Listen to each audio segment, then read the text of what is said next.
What about the Braves? There.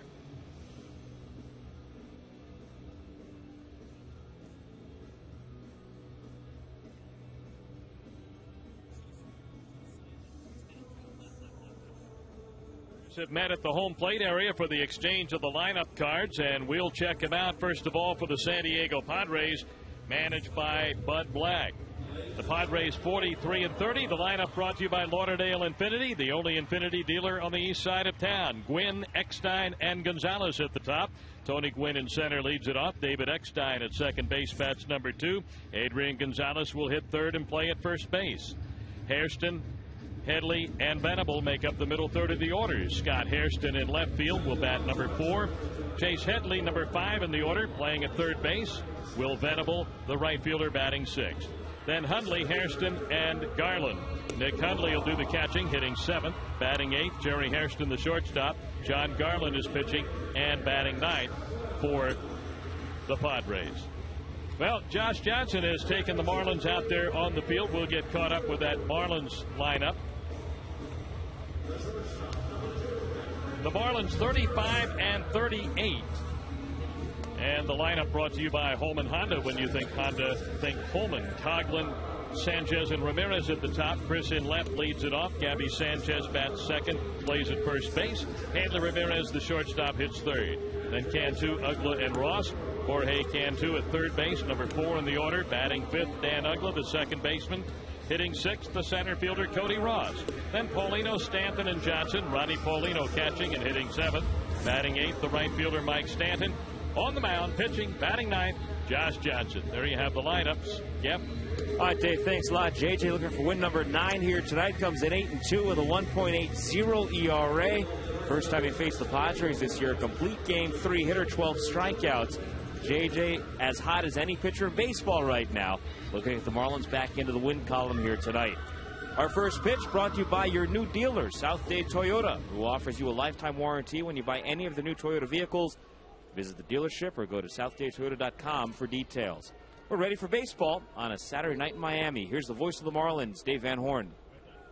Thanks again, Geff, and hi again, everybody. Glad to have you aboard for tonight's game. Tony Gwynn into the batter's box. The center fielder leads it off, hitting at .223. And the first pitch of the night is fouled straight back, and we're underway at Sun Life Stadium. Couple of home runs, 7 doubles for Tony Gwynn, the son of the Hall of Famer. 27-year-old, now in his 3rd year, originally a second-round pick of the Milwaukee Brewers. He's just 1 for his last 13. He was hitless here in 4 at-bats last night.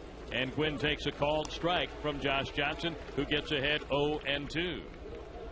So Gwynn, like his dad, a left-hand hitter. Right-hand batter on deck, David Eckstein. Then another lefty, Adrian Gonzalez, for Josh Johnson here at the start. The 26-year-old, 6'7" right-hander delivers high and outside, and ball 1 to Tony Gwynn. Josh Johnson has 8 wins, as Geff told you. He's had 6 of those wins following a Marlins loss. Boy, talk about being the stopper. Here comes a 1-2 pitch and a foul ball straight back. Still 1-2 on Tony Gwynn. For the San Diego Padres, managed by Bud Black, over at first base, Rick Renteria. Over at third base, Glenn Hoffman. On the coaching lines for San Diego Padres tonight in those sand-colored pants and the blue tops. Gwynn back in there, 1 ball and 2 strikes. Josh pivots on that right foot, fires away, misses low and inside. Didn't miss by much. 2 balls, 2 strikes. John Hirschbeck is the plate umpire. He's the crew chief here. Wally Bell at first base, James Hoy at second, Laz Diaz is at third base. But the crew chief tonight behind the plate. Here comes the pitch off the end of the bat, a pop-up down the left field line. Here comes Coughlin over near the line, and he's got it. So that's it for Tony Gwynn. For Josh Johnson, 8 consecutive starts, giving up 0 runs or 1 run. Now, the perfect game, we've seen that 18 times just since 1900. Johnson's streak has been accomplished 8 times since 1900. Josh Johnson now faces the right-hand batter, David Eckstein, batting .271. David takes inside and ball 1. Eckstein, the veteran, 35 years old in his 10th year now. Here's the pitch, and a foul ball out of play. This is a tough out for the Marlins in general, David Eckstein. He has a .337 career batting average against the Marlins. But then there's nothing average about Josh Johnson. Here comes the 1-1 pitch. And a ball line past Josh, a one-hopper picked on the backhand by Uggla, throw to first, and that's in time. And a nice play by the second baseman to get David Eckstein. So in talking about Josh Johnson, there are only two men who have had more than an 8 consecutive game streak of allowing 0 or 1 runs. Bob Gibson with 11. That was back in the 1968 season.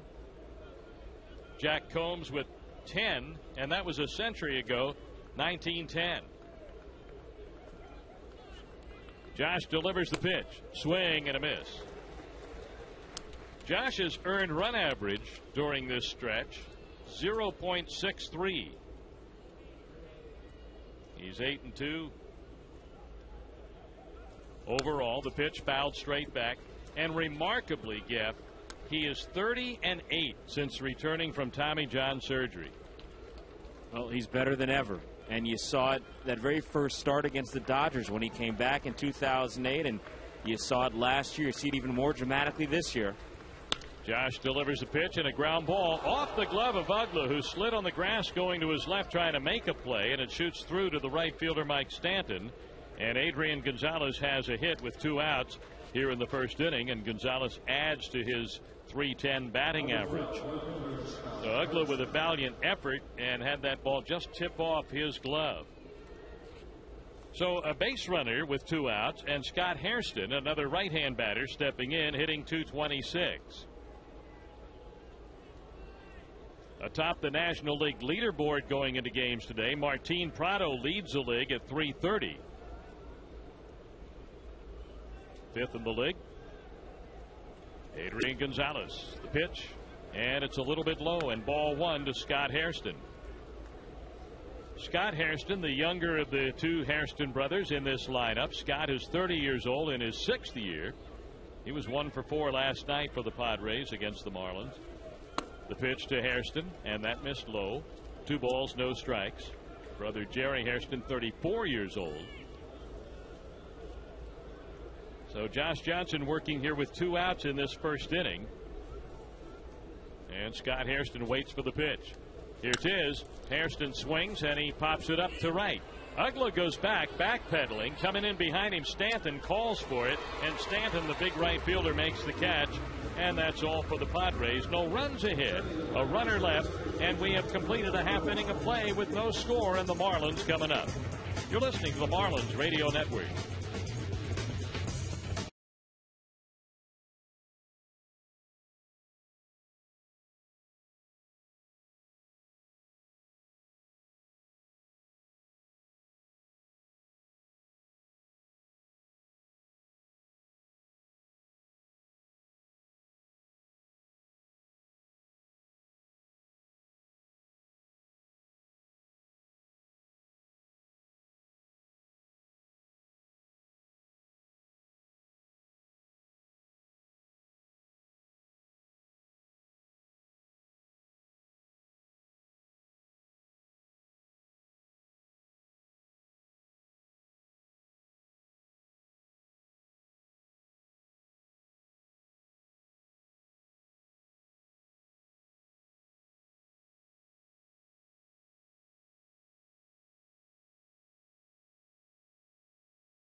Of the first inning here at Sun Life Stadium in Miami, and the Marlins are coming up, and we'll see Chris Coghlan, Gabby Sanchez, and Hanley Ramirez And if it gets beyond that, Jorge Cantu up here against 30-year-old John Garland.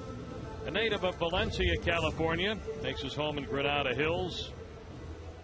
Went to John F. Kennedy High School, a 97 grad, and drafted by the Cubs first round, 1997.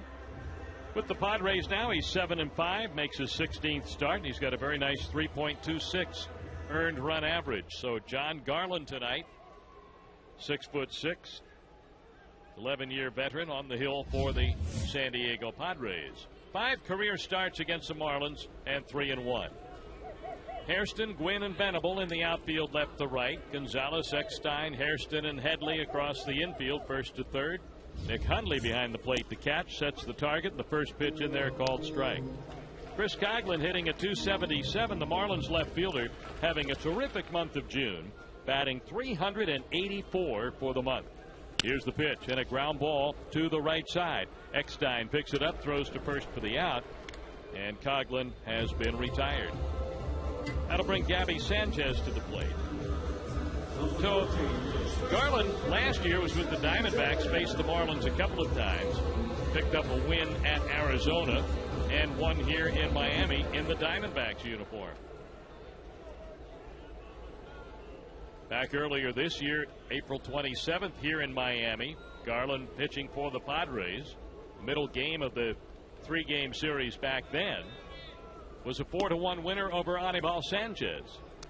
Pitch and a called strike on, but no, it was low and outside, a ball to Gabby Sanchez. Gabby hitting .304, 8 homers, 17 doubles. And pitch as well, low, ball 2. Gabby with a very good eye at the plate. He's hit in 8 of the last 9 games at a .436 pace. A pitch.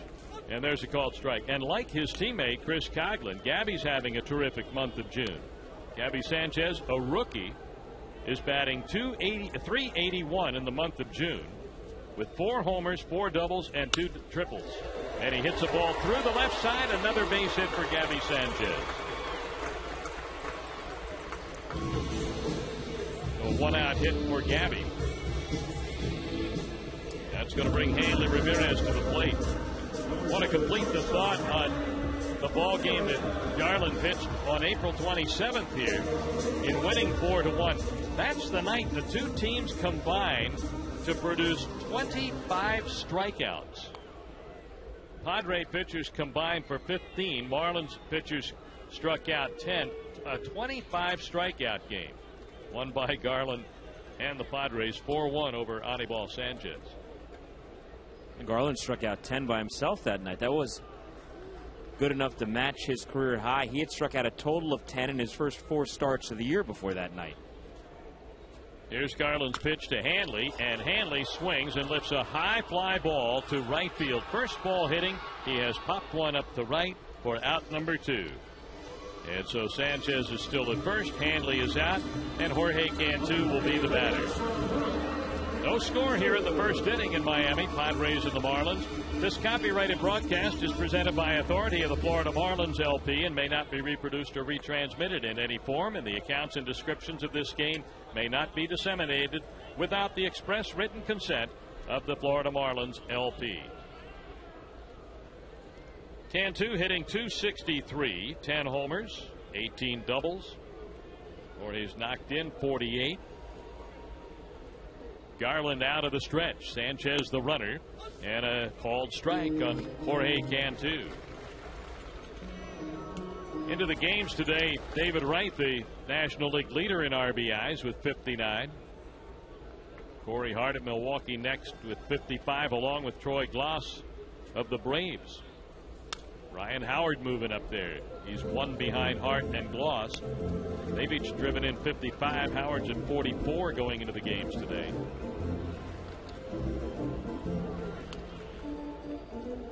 Nothing in 2. The count on Jorge Cantu. No sun field at this time now. Lights are on, but still a very light sky as the sun moves further to the west. The pitch, nope, throw to first base. Sanchez steps back to the bag. Jorge Cantu just 3 for his last 36. And the Padres figuring with 2 outs and Cantu up here that maybe Gabby's going to be on the move at first base. He has attempted 3 times to steal a base and has been successful all 3 times. Here comes the pitch. Cantu takes low and outside. 1 ball and 2 strikes. A fastball from John Garland.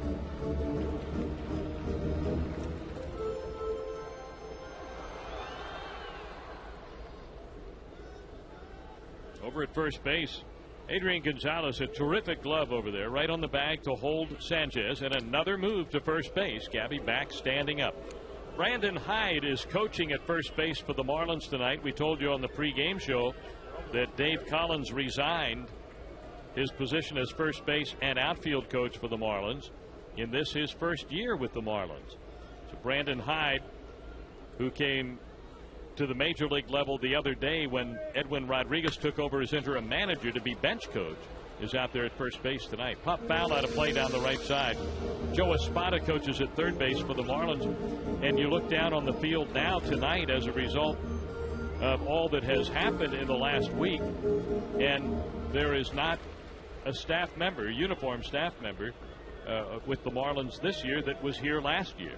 So a lot of turnover. Brandon Hyde's been in the organization and a very successful minor league manager. There goes Gabby Sanchez. The pitch is fouled back by Jorge Cantu. So finally Sanchez off and running. Cantu fouled it back. Matter of fact, last year Brandon Hyde was the manager of that outstanding Jacksonville Suns ball club that won the Southern League Championship. So Gabby back to first base, and Cantu back in there. Jorge Cantu into the game at 263, a career 276 hitter, but in a slump right now. Here comes the pitch. Swing and a miss. That pitch was down and in. Cantu had no chance and goes down on strikes. And Gabby Sanchez is left at first base. We've played 1 inning here in Miami. Padres nothing, Marlins nothing on the Marlins Radio Network.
Clayton Richard and 3 relievers combining on a 7-hit shutout.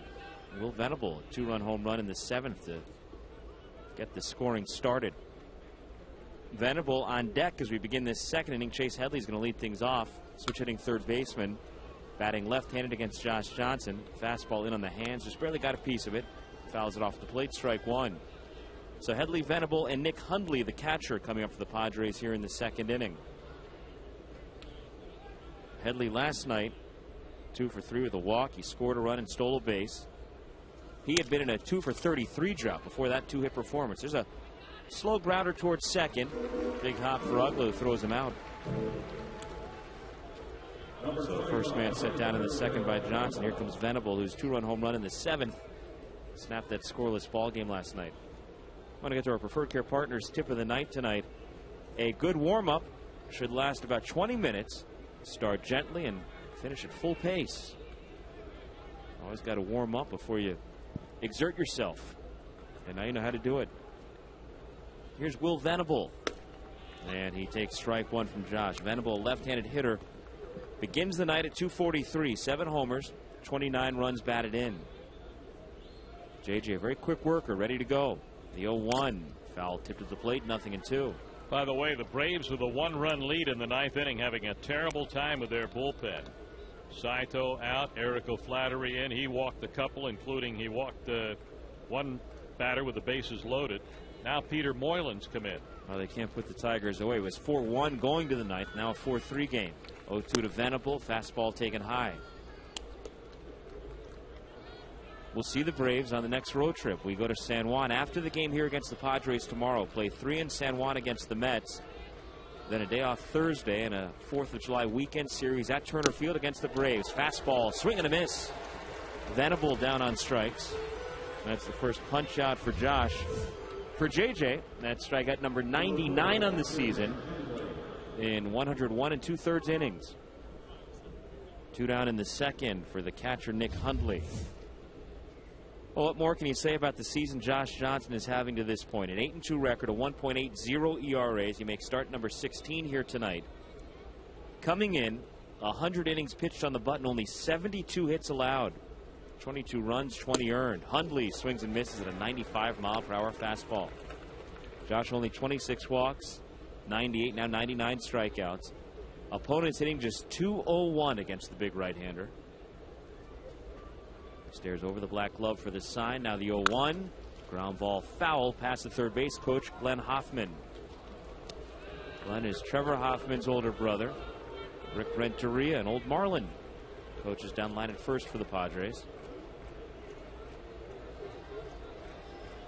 Well, JJ, third in all of baseball in earned run average coming in tonight. Ubaldo Jimenez of the Rockies leads the majors at 1.60. Jaime Garcia of the Cardinals second at 179. Josh at 1.80.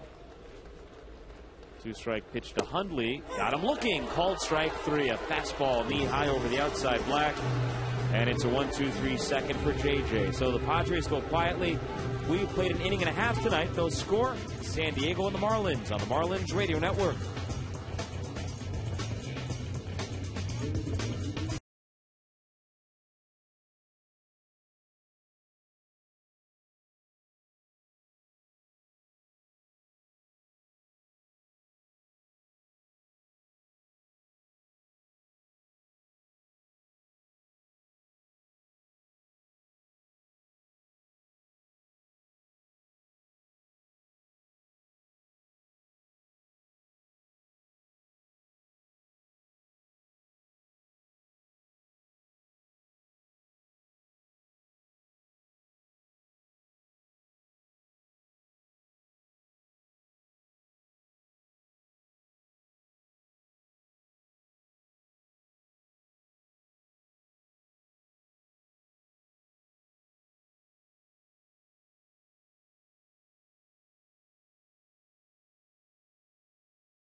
Marlins and the San Diego Padres beginning play tonight. The Marlins 35-38, fourth in the National League East, 7.5 games behind the first place Atlanta Braves, who are trying desperately to hang on for dear life against the Tigers here at Turner Field tonight.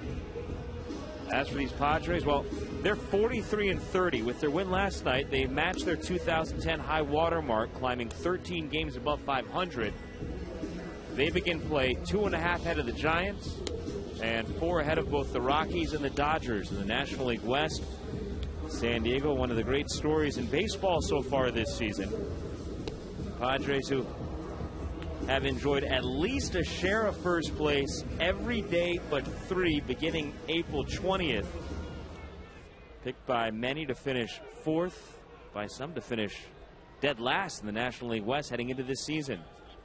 But at 43-30, they've got the best record in the National League.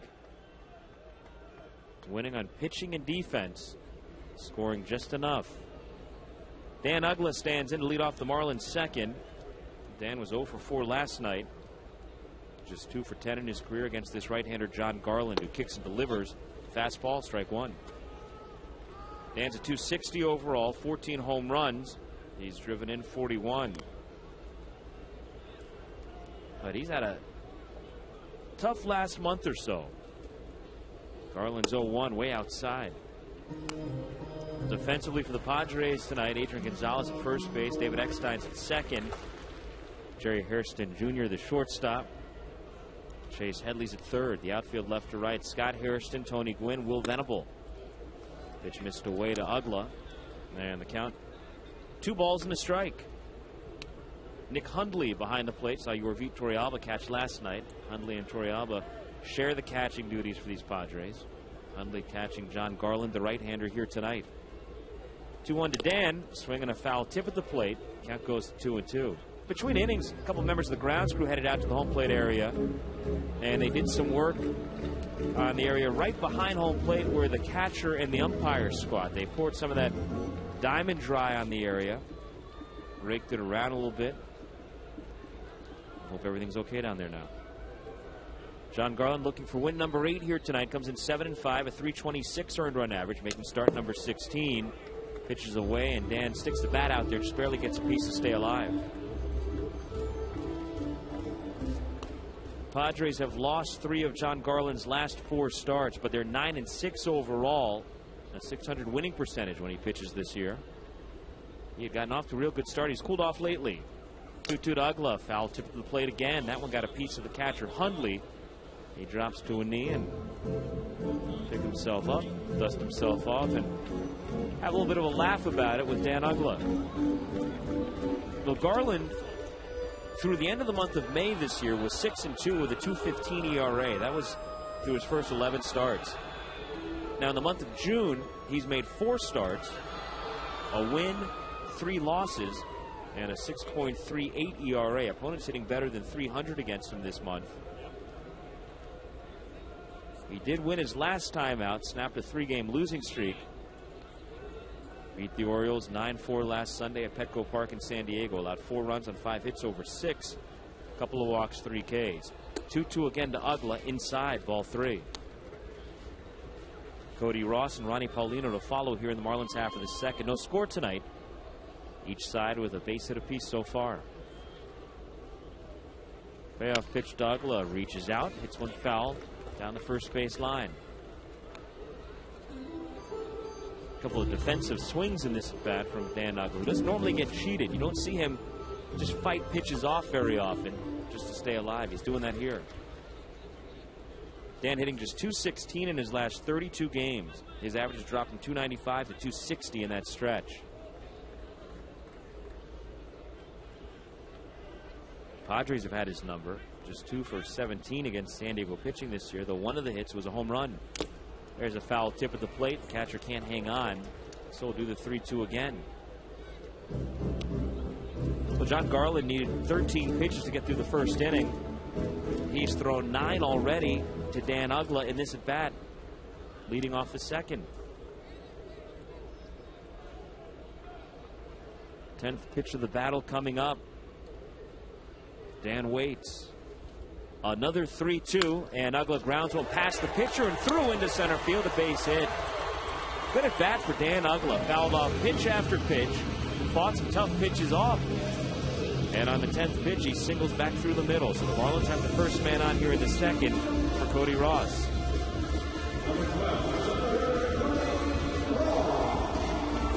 Our broadcast tonight brought to you by Simple Green. Use biodegradable, non-toxic Simple Green to keep your ear clean. Simple Green cleans at the speed of light.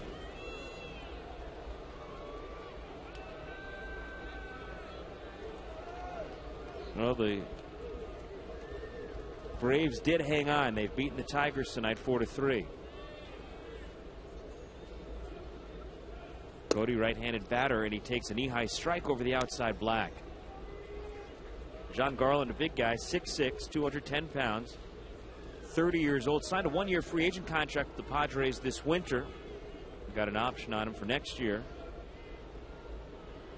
Last year with the D-backs and the Dodgers. Before that, he'd spent his entire big league career with the White Sox. 9 years over in the other league, the American League. The 0-1 to Cody, big swing and a miss, 0-2. He was a first-round pick of the Cubs, 10th overall back in '97. Traded to the White Sox while he was still an A-ball, just about a year after he was drafted. Then he was traded to the Angels for Orlando Cabrera after the '07 season. '08 in Anaheim, '09 with the D-backs and the Dodgers. Now he's a San Diego Padre. The 0-2 pitch to Cody. Line drive past Gonzalez into right field. A base hit. Ugla motoring around second. He'll try for third. Venable's throw cut off. So back-to-back hits by Ugla and Ross, and the Marlins have a threat brewing here in the second.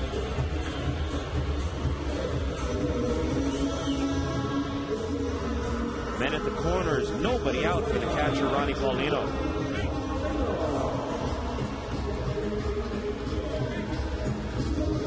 Paulino has been such a workhorse behind the plate, making his 18th consecutive start in this ball game tonight.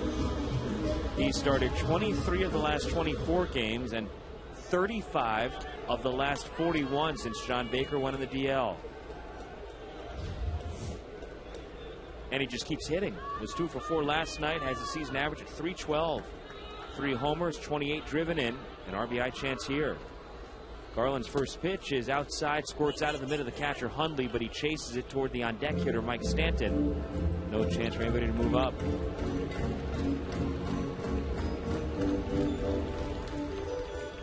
Scoreless ball game, bottom of the second, but the Marlins making some noise. Ugla at third, Ross at first. Cody, by the way, with a 7-game hitting streak with the base hit here in the second inning. Paulino, big right-handed hitter, stands deep in the box near the plate. Pickoff play at first. Back-standing Cody Ross. Padres have won 3 out of 4 so far from the Marlins this year. Marlins won the first game of the head-to-head series back on April 26th. Josh Johnson, the winner, 10-1 that night. Padres won the next 2 in that series, and they were 3-0 winners here last night. 1-0 to Paulino, big swing and a foul ball back to the net. We'll do it again at 1:10 tomorrow. And then we'll see the Padres one more time in San Diego, a 3-game series, July 30th, 31st, and August 1st. Always look forward to getting back to San Diego. Cody held at first by Gonzalez. Ugla leads from third. 1-1 to Paulino, way inside, ball 2. Pitch in near the hands. That was an 89-mile-per-hour fastball from John Garland. Got the fastball, the cut fastball. Throws a slider, a changeup, and every now and then a curveball. Leans in for the sign from his catcher Hundley. Still looking in. And now finally the right-hander will come set right at his belt. 2-1 pitch to Paulino. Foul ball back to the screen. Pitch was in, and Ronnie hit it off the hands. Lights are on. They haven't really taken effect yet here in Miami. It's been kind of overcast all afternoon. No rain, though.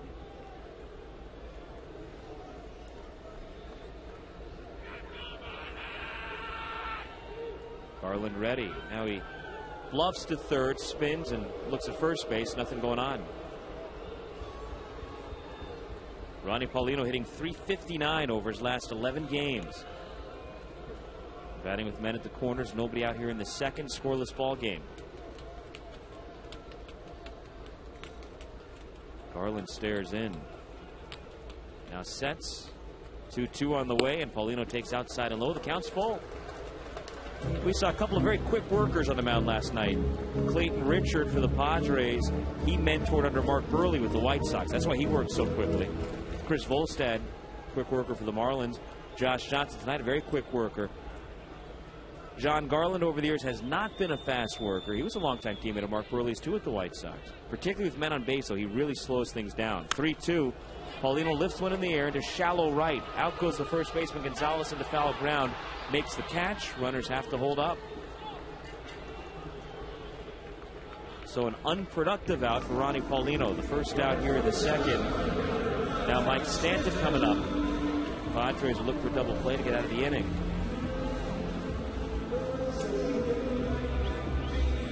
Got to get Mike going.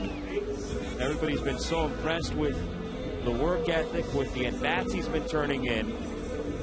But big picture, the results have been mixed so far for Mike Stanton. Hitting .224, 13 hits and 58 at-bats.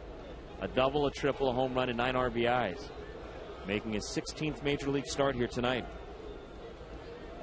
He started 7 for 19 in his first 5 games. He's 6 for 39 in the 10 games since. Needs to stay away from the strikeout here. Wants to stay away from the double play, too. Well, he pops it up into center field. Gwynn is under it. Moving in. Makes the catch. Ugla tags. He's going to test Tony Gwynn's arm. Throws. Not going to be in time. Dan Ugla cross standing up. A sac fly for Stanton and a 1-0 Marlins lead in inning number 2. So that's a productive out. Got the man in from third. And for the first time in 11 innings in this series, the Marlins on the scoreboard. Now the pitcher, Josh Johnson. 2 down. Cody at first. JJ 5 for 31 this season. But 3 of his 5 hits came in one game against these Padres back on April 26th. He went 3 for 4 and drove in 3 in that game against Matt Latos. Pitches outside and low. 2 of his 3 hits were off Latos. All 3 of his RBIs against Latos, who really has emerged as the ace of this Padres staff, pitching so well. We'll see him here tomorrow afternoon. Latos, Anibal Sanchez. 1-0 is outside and low, ball 2 to Josh. John Garland was paying attention in April. He's not going to give in to JJ here. Top of the order, Chris Coughlin hoping for a chance in the on-deck circle. A run in, Marlins 1, Padres nothing, bottom of the second. 2-0 to JJ, right over the heart of the plate for a strike. John Garland always very cool and composed on the mound. He's a laid-back Southern California guy.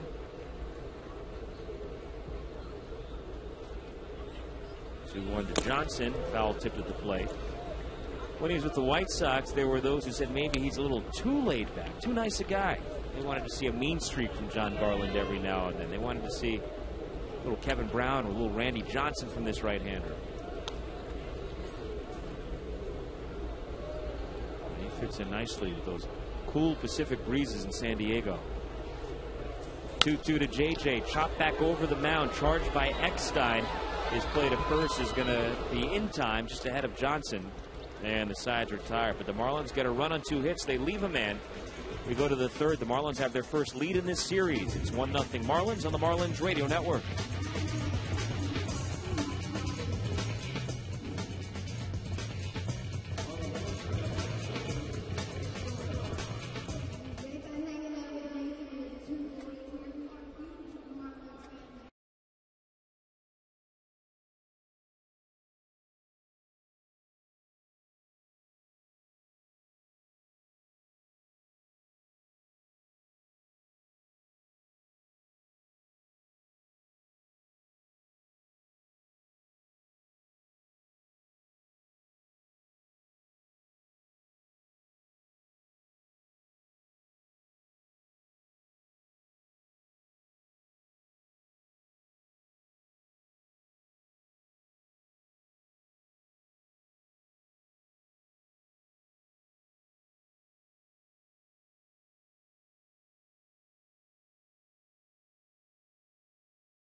to the top of the third. The Marlins have a 1-0 lead over the San Diego Padres on this Baker Concrete Super Saturday. Got OAR in concert after the ball game here tonight. Got some other fun Baker Concrete Super Saturdays coming up the next several home Saturday nights. Post-game concerts, fireworks, giveaways, autograph sessions, a whole lot more.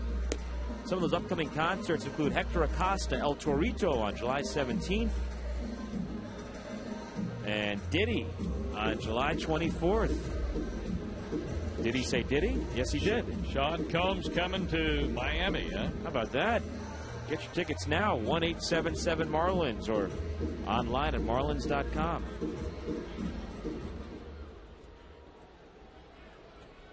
Eight, 9, and 1. Jerry Hairston, John Garland, and Tony Gwynn to face Josh Johnson here in the third. JJ, the way he's pitched lately, who knows? He may have the only run he needs all night right now, leading 1-0. Can't expect Josh to shut him out every time, but the way he's pitching lately. Pitch to Jerry Hairston Jr. is in. No, it's not in there. It's outside. Ball one. I thought as you did. Yeah. That he had that outside corner. And JJ got him again. Here's the 1-0 now. And that's over the inside edge for a strike. Jerry Hairston Jr., a .242 hitter. 4 homers, 27 driven in. Getting the start at shortstop tonight. Everth Cabrera just came off the DL yesterday. Had a hamstring strain. Started last night for the Padres, but Hairston's back at short tonight. Night off for Cabrera. Pitch is popped up near the second base bag.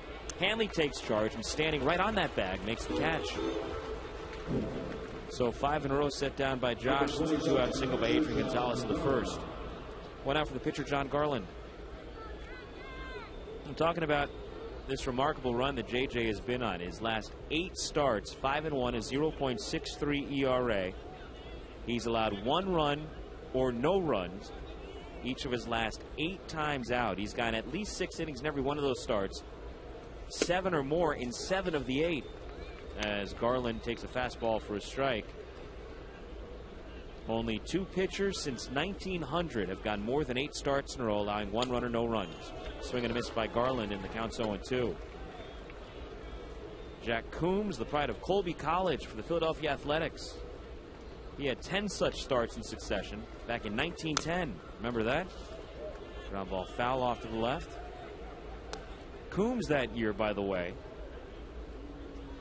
went 31-9 with a 1.30 ERA. It's a pretty good year. 0-2 to Garland, foul tipped. Paulino can't hang on.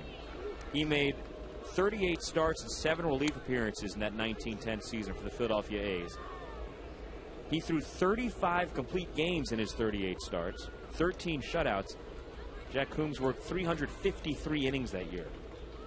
0-2 to Garland is taken for called strike 3. JJ with his 3rd strikeout of the night. First 2 men set down here in the 3rd. 353 innings, and I'll bet you anything, he never underwent Tommy John surgery. He survived. Now, when Bob Gibson went 11 consecutive starts back in '68, in which he allowed 1 run or no runs, he went 11-0 in those 11 starts. He threw 11 complete games. He allowed 3 runs total in that 11-start stretch. A 0.27 ERA for the Hall of Fame great, the St. Louis Cardinal, Bob Gibson. Gwynn bunts one up the third base side. It's a good one. Bare hand pickup, Cantu. Off balance throw. Nice pick at first by Gabby. Well done on both ends. Cantu and Sanchez. Gwynn out at first on a bang-bang play. It's another 1-2-3 inning for JJ. So we head to the bottom of the third. No score tonight. Or actually, it's a 1-0 Marlins lead on the Marlins Radio Network.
To the bottom of the third and back to the top of the order for the Marlins. Chris Coghlan, Gabby Sanchez, and Hanley Ramirez to get their second look at John Garland. Marlins 1, and the Padres nothing. A Mike Stanton sac fly in the second.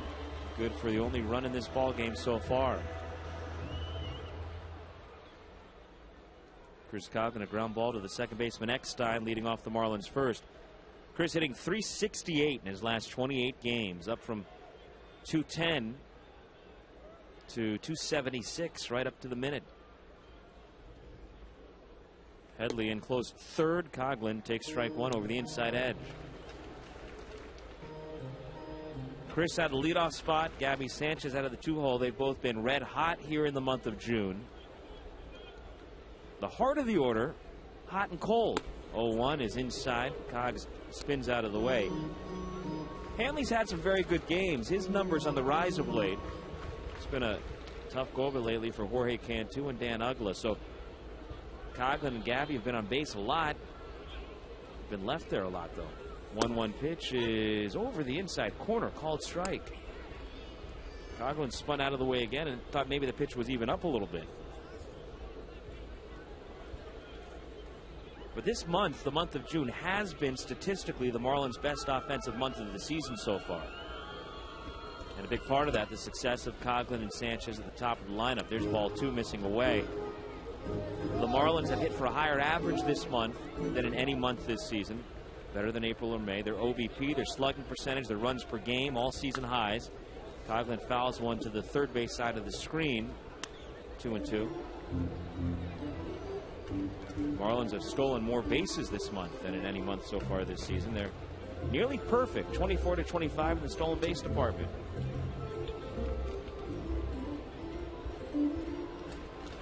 So as the weather warms up across Major League Baseball, the Marlins bats warming up. 2-2, Garland to Coghlan, inside edge again, called strike 3. Coghlan can't believe it. He spun out of the way for the third time in that at bat. He's going to have some words with John Hirschbeck. Chris feels like the home plate umpire just took the bat right out of his hands. And he's got a pretty good grind. Pitch was inside and it was up too. It was high. It was above the letters.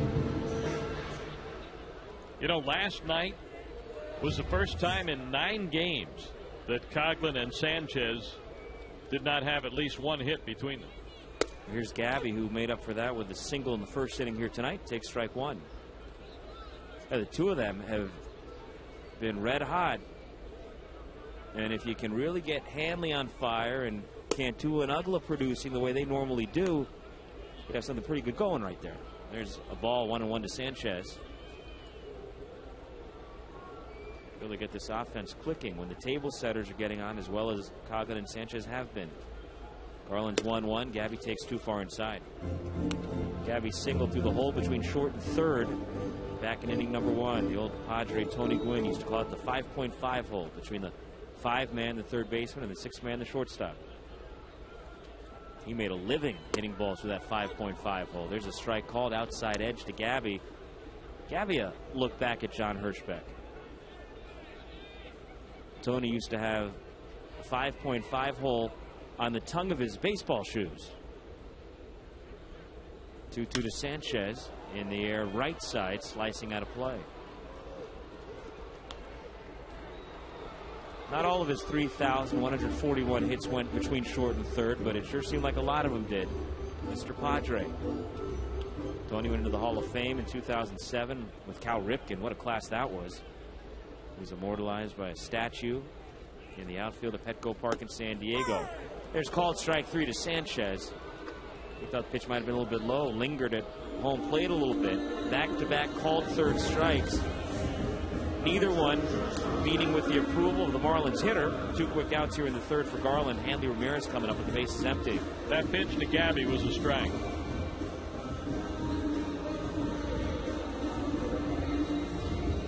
John Hirschbeck agrees with you. Gabby still muttering himself a little bit in the dugout. Hanley a fly ball to the right fielder Venable his first time up. Garland looking for his first 1-2-3 inning, misses inside, ball 1. What did Tony call the hole between the first baseman and the second baseman? Well, it could have been the 3.5 hole, but he didn't never referred use to that it hole as that a often. no. Just the 5.5. Yeah, he made his living through that 5.5 hole. There's a strike called to Hanley, 1-1. He was a remarkable hitter and a great ambassador for the game, who remains very much involved in the game. The head baseball coach of his alma mater, San Diego State, took over there the year after he retired from the Padres, spent 1 year as a volunteer assistant, then became the head coach. 1-1 to Hanley is low for a ball.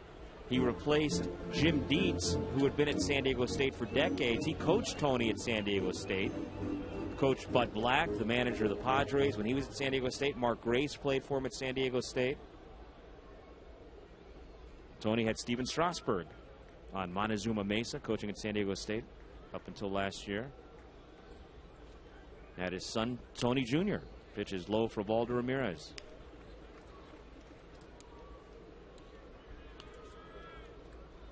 But you think about a guy like Tony Gwynn, who had the career that he had, who, if he wanted to, could probably manage or coach in the big leagues. He does a little broadcasting work, could do a lot more if he chose to, but he wants to teach this game to young players. 3-1 to Ramirez, chopped toward the shortstop. Tidy hop for Hairston across the first, and Garland has a 1-2-3 inning for the first time tonight. So Marlins go quietly in the third. We're headed to the fourth. Marlins 1, Padres nothing on the Marlins Radio Network.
After 3 innings here at Sun Life Stadium in Miami, a 1-0 lead for the Marlins. We begin play in the fourth with David Eckstein making his way to the plate, and we'll pause for station identification along the Marlins Radio Network.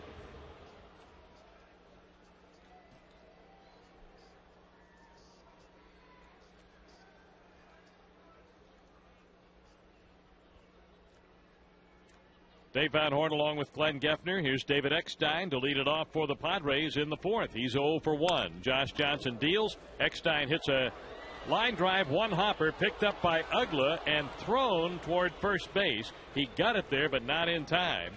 And Eckstein beats it out for an infield hit. But Ugla ranging far to his right. He wound up in shallow left field after fielding that ball and then making that spin around desperation throw to first base. He made a play of it, but an infield hit for Eckstein, and hit number 2 for San Diego. The first hit belongs to this batter, Adrian Gonzalez, who singled to right field in the first inning. Pretty good effort by Ugla to try to make a play on Eckstein. Eckstein 4 out of 5 in stealing bases. Josh Johnson will watch him. He holds and holds a little longer. Now delivers. And Gonzalez takes low, ball 1. Tomorrow, Marlins Family Sunday, 1:10 start. The Marlins and the Padres. First 5,000 kids are going to get a Marlins beach set, courtesy of Subway. All kinds of family activities at the ballpark. Kids can run the bases down on the field after the game in the Diamond Dash. And the game tomorrow wraps up this brief 3-game series and the Marlins homestand. It'll be Matt Latos for the Padres, Anibal Sanchez for the Marlins. The pitch fouled back to the screen behind the plate. Dave, you hear the name Dave Duncan, pitching coach from St. Louis, and you think of one of the great pitching coaches in the game who over the years has resurrected so many pitchers' careers. He's helped pitchers find consistency where there hasn't been consistency in the past.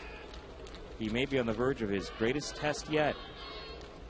News out of St. Louis, the Cardinals are on the verge of signing Raniel Pinto if he passes a physical.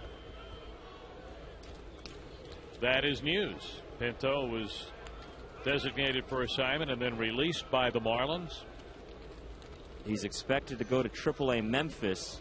Cardinals have 2 lefties in their bullpen now, Trevor Miller and Dennis Reyes, both pretty established. But Pinto is the next man on the totem pole, next man in the pecking order if they need another left-hander. Johnson to Gonzalez, and it's low and outside. Well, the baseball world still buzzing about Edwin Jackson's no-hitter against the Rays. A 149-pitch no-hitter. 8 walks and a hit batsman, and a 1-0 game. Foul ball straight back at the Trop.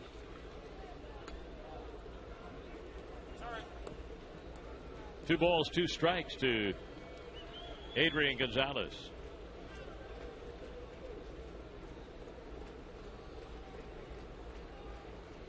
What a night for Edwin Jackson, huh? Out of the stretch. Here's the pitch. Fouled straight back. When A.J. Burnett pitched his no-hitter for the Marlins against these Padres, that was back in the 2001 season in San Diego. Burnett walked 9.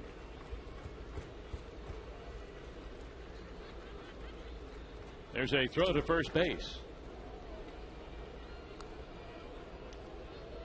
I remember broadcasting that game alongside John Shambi and looked at Boog several times during the game, and I said, you know, he's got a no-hitter going. It somehow doesn't seem like one. No.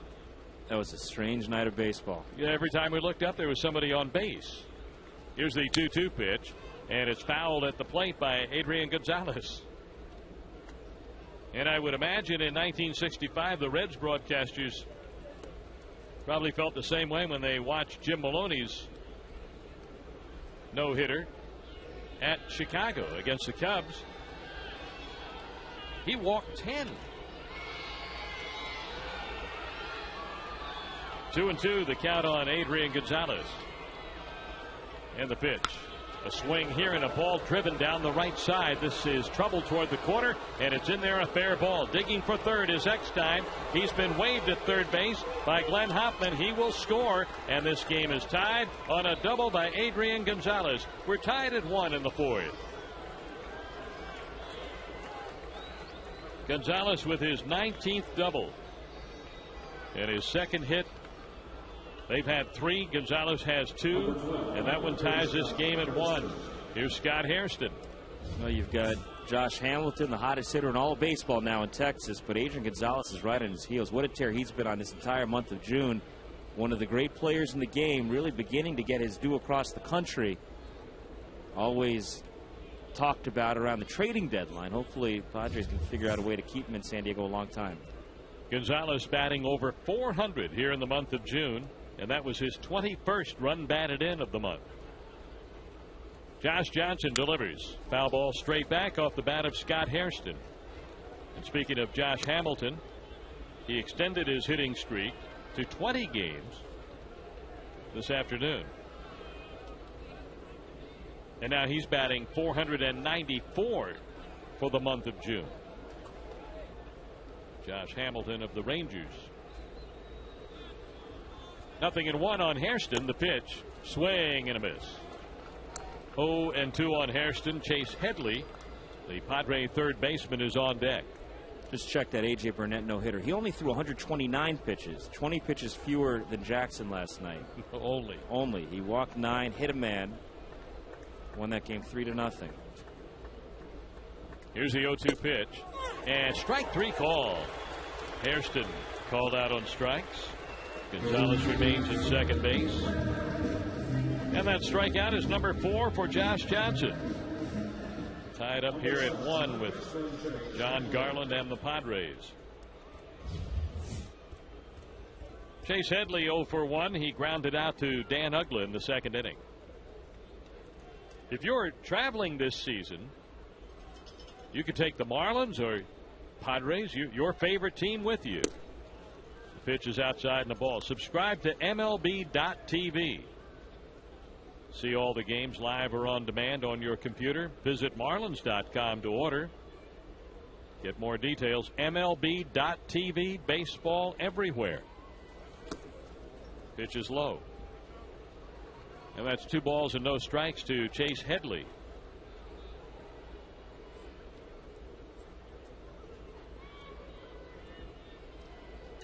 The owner of the Marlins at the time was John Henry. And John was in San Diego with A.J. Burnett pitching. Pitch and a called strike, but John was at a restaurant having a fine dinner. And then he got word that there was a possible no-hitter going on out at Qualcomm Stadium. And so he tried to make his way back to the park as quickly as he could. And he's listening on the radio. Here's a pitch and a high fly ball center field. Cody Ross is under this, and he makes the catch. Tagging at second, headed to third is Gonzalez, and he'll make it in there. 2 outs on the fly ball to center by Headley. Now Gonzalez is at third, and Will Venable will be the batter. And as the story goes, John finally was able to get back to the stadium in what was I believe the bottom of the 8th or headed toward the top of the 9th inning, and he realized, and so did the stadium personnel, realized he had no identification. And he was saying, I need to get into the ballpark. I've got to see the end of this. This is my team. And they said, what do you mean, your team? You a fan? He said, I'm the owner. So pop up to Will Venable, off the bat of Will Venable to Jorge Cantu. And that pop-up caught Cantu and several Marlins by surprise. They didn't realize that pop-up behind third base was a third out. A 1-1 tie through 3.5 innings of play in Miami on the Marlins Radio Network.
Into the bottom of inning number 4, a 1-1 tie. John Garland tonight for the Padres and Josh Johnson for the Marlins. The Marlins scored a run in the second inning on a hit by Dan Uggla, a single by Cody Ross, and a sac fly by Mike Stanton. And the Padres scored in the top of this inning on David Eckstein's infield hit, and a double to the right field corner off the bat of Adrian Gonzalez.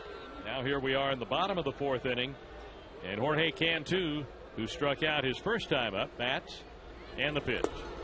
Swing and a miss, and strike 1. Well, Geff, you worked for the San Diego Padres in 2001, so you would have been there. I was there that night. I remember it very well. The pitch, ground ball, bounce, foul down behind third base. I'm told that that's how John Henry finally made it into the ballpark. See, they didn't buy the fact that he was the owner of the club, had no identification. But once he mentioned your name and said, but I know Glenn Geff, right. And they said, oh, come right in. Exactly. Right. Whatever you need to do. Just use my name. It'll get you anywhere you want. 0-2, the count on Jorge, and the pitch. Fouled off out of play. A liner shot up into the seats 20 rows above the Marlins dugout.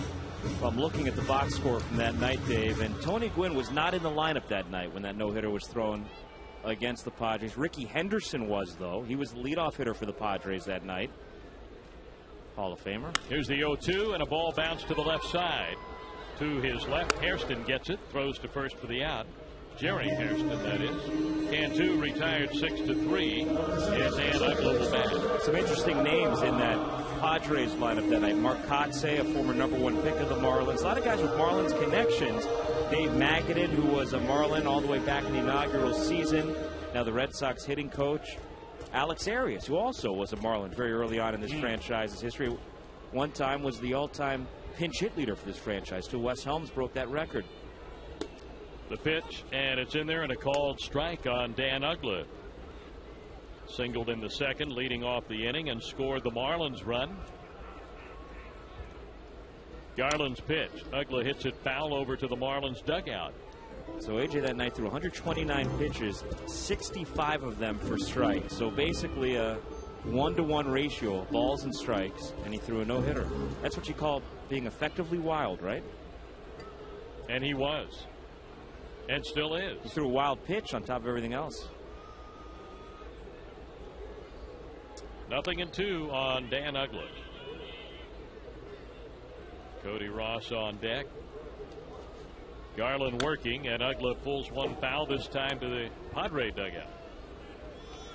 The last out, Phil Nevin popping up to the shortstop. That's how it ended.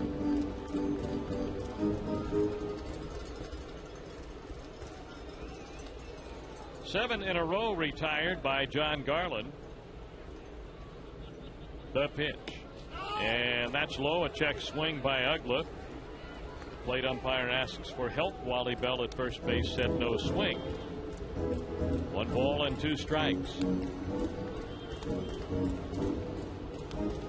There are probably some wondering why we have not talked about the managerial situation here with the Marlins. It would appear that, at least right now, I mean, Edwin Rodriguez is the interim manager. Another foul ball behind third. And that will hold until we hear something to the contrary. It sounds like it's all quiet on the managerial front right now. I mean, we've heard all the things, and the Marlins have recognized that they have spoken with Bobby Valentine, and the reports are that process has slowed. I think it was the way someone put it. So I would gather, at least for the moment, that there is no rush. Here's the 1-2 pitch, and another ball pulled foul on the ground behind third base by Dan Uggla. Hanging in there, and 1 ball and 2 strikes. Got a changeup that time, was way out in front, and pulled it foul.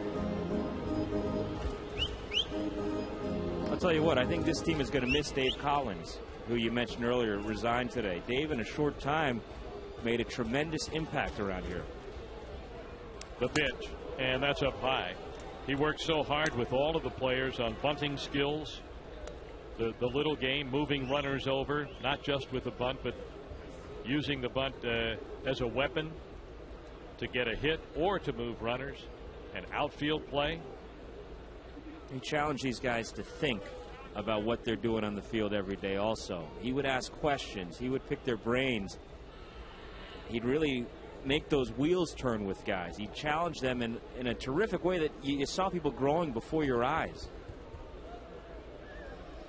2 balls, 2 strikes to Dan Uggla. 1 out, nobody on, 1-1 tie. The pitch fouled back. We saw that right at the outset of spring training, didn't we?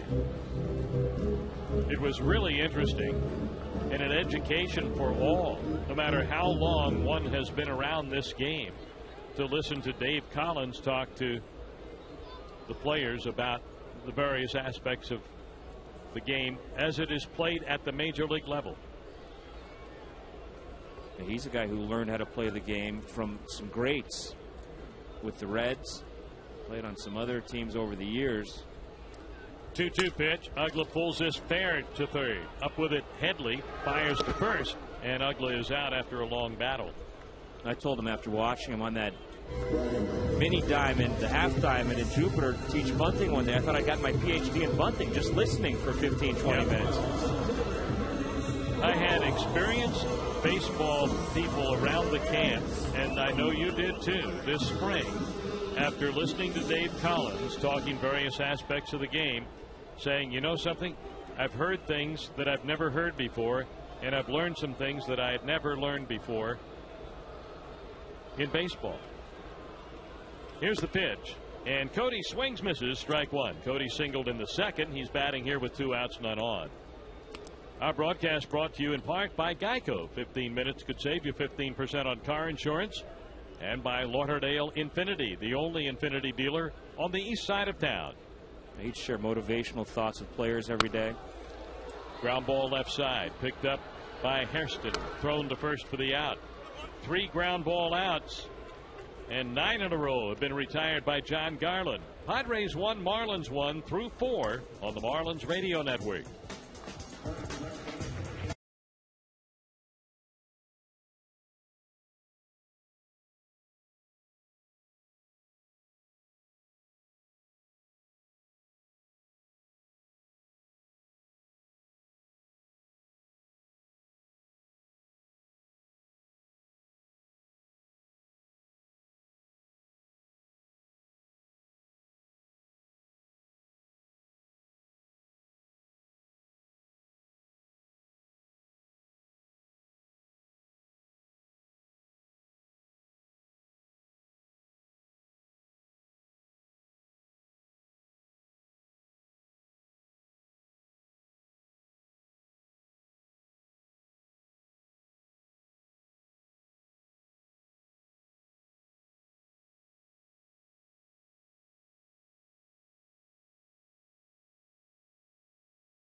Into inning number 5 and the bottom third of the San Diego batting order coming up here. That would be Nick Hundley, Jerry Hairston, and John Garland. Josh Johnson on the mound tonight for the Marlins. This is another in the series of Super Saturdays. Fireworks after the game for the fans. And then OAR in concert after the fireworks. All that coming up after the ball game. Nick Hundley was called out on strikes his first time up. The Padre catcher steps in, a native of Corvallis, Oregon, on to the University of Arizona. Hundley takes high and a ball.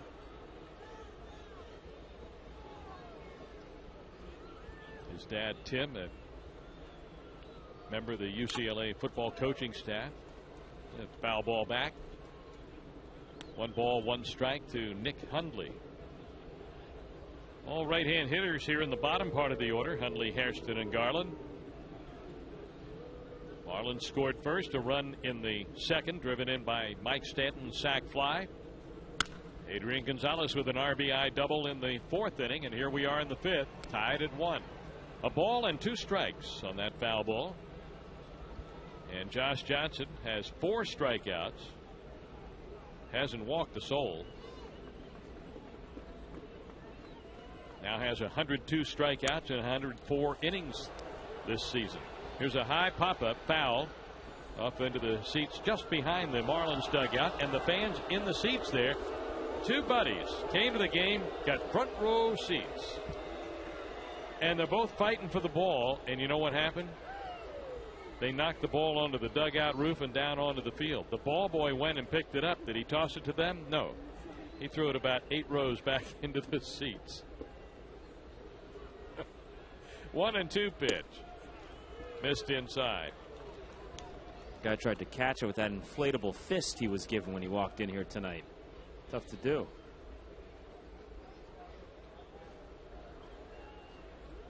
Makes a better pillow than a glove, right? Yeah. The pitch fouled at the plate. Still 2-2 on Hundley. Josh Johnson out there, 6'7", 252 pounds, 26 years old. Marlins number 4 pick in 2002. Born in Minneapolis, raised in Tulsa, Oklahoma. Went to a big school there in the center of the city, Jenks High School. Here's the pitch, and a missed inside. 3 balls, 2 strikes to Nick Hundley.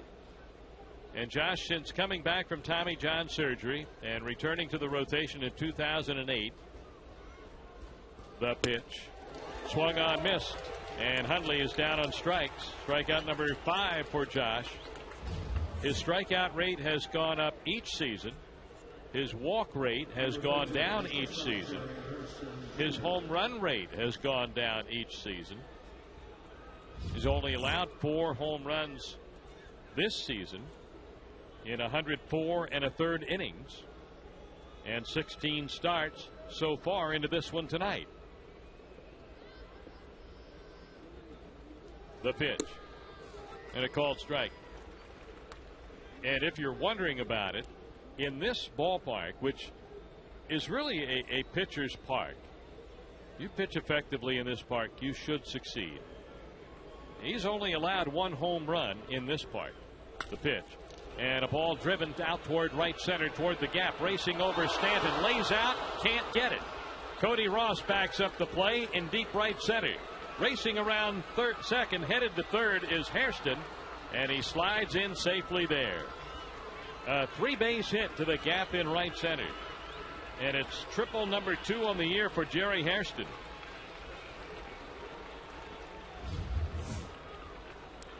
So Hairston managed to hit one into the gap in right center, and Stanton went out there, laid out, got some leather on the ball, but couldn't come up with it. It was still a magnificent effort by the big right fielder. Had he caught that ball, it would have been every bit as impressive as any home run he's ever hit in his life. It would have been a remarkable catch, and like you said, he got leather on it. Now there's still a way out of this inning. You've got the pitcher at the plate with 1 out, the man at third, and the infield comes in. Josh's streak is on the line here. The pitch to Garland, outside of the ball. Josh's streak, 8 games with 0 or 1 run allowed. Paulino hand delivers the ball to Johnson. They have a word or two. The first pitch was a ball. Garland is 4 for 26. Runner at third, Jerry Hairston. Creeping in at third base, Cantu. Here's the pitch. Garland swings late and misses a 95-mile-an-hour fastball. 1 ball, 1 strike. Garland looking for a sign from the third base coach, Glenn Hoffman.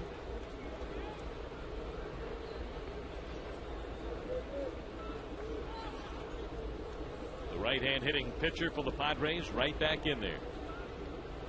And here comes Johnson's pitch. The squeeze is on. The ball spotted foul back into the seats behind the plate.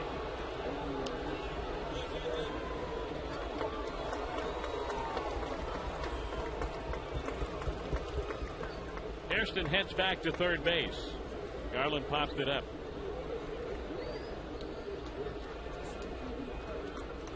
Now 1 ball and 2 strikes.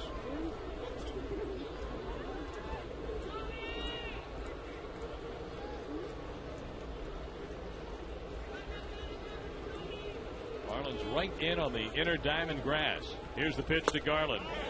He checked his swing, did not go around on a pitch outside. Didn't miss by much, and Garland was tempted to go after it. It was a 95-mile-an-hour fastball again from Josh Johnson. And now the count 2 balls and 2 strikes.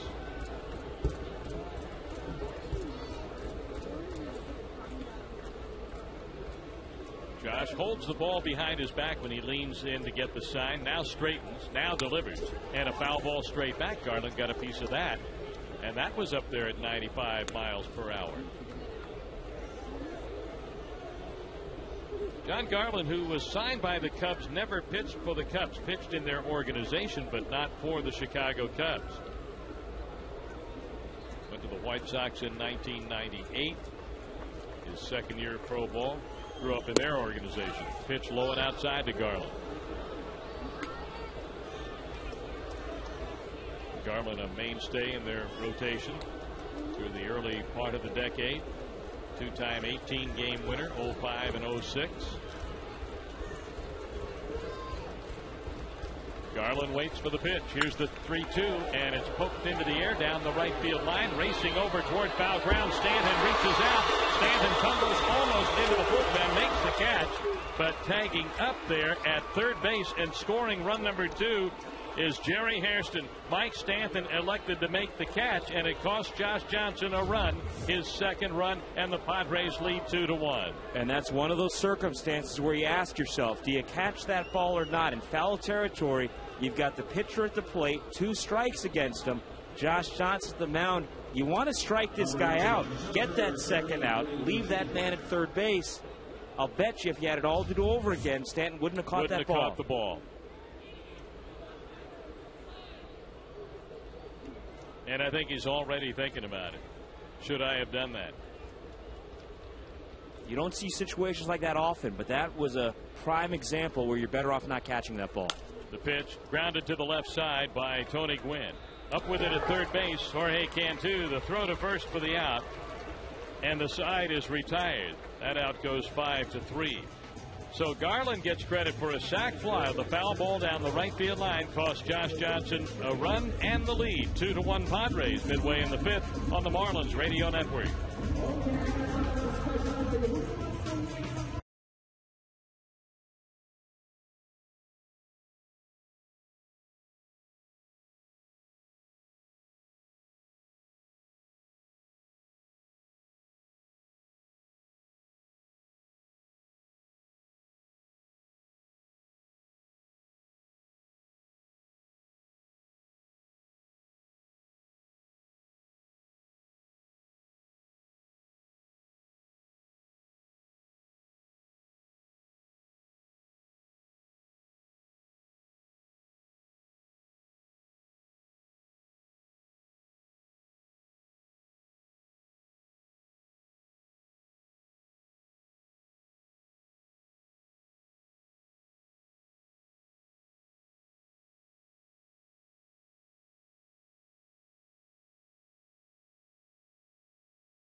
Bottom of inning number 5, and Paulino, Stanton, and Johnson to bat for the Marlins here in the 5th. John Garland and the Padres have a 2-1 lead. Mike Stanton catching a foul ball down the right field line. And the Padre runner at third, Jerry Hairston, tagging up and scoring the go-ahead run. Here comes Paulino, who popped up to first base his first time. From advanced storage systems to hydraulic shears to pneumatic tools, even to high-tech security, Stanley is way more than just great hand tools. Stanley is the official tools, the 2010 Marlins.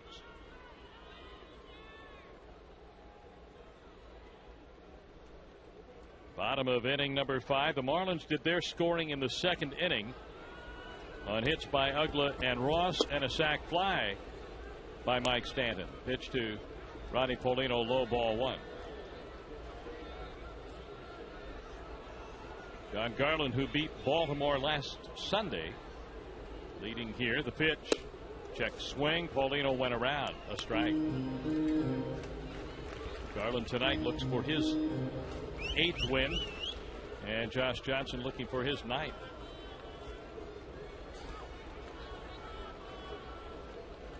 One ball, one strike.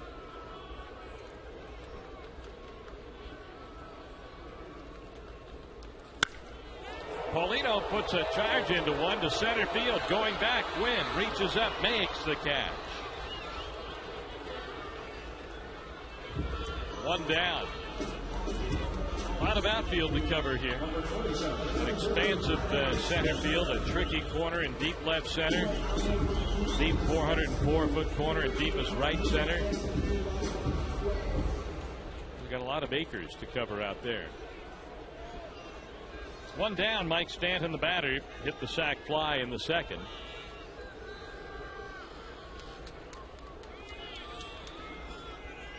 The pitch.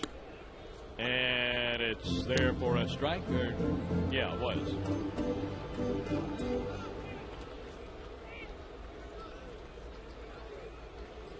Stanton playing in his 16th major league game.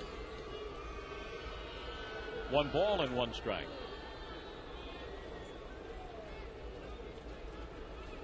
Garland working, and that pitch low and outside.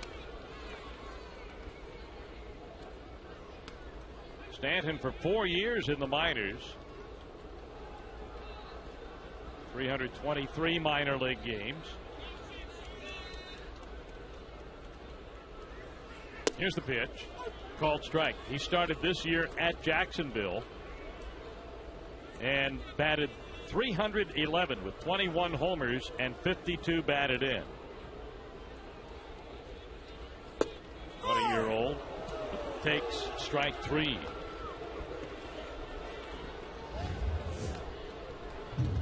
That's the 4th strikeout for John Garland, and 3 of the 4 have been called third strikes.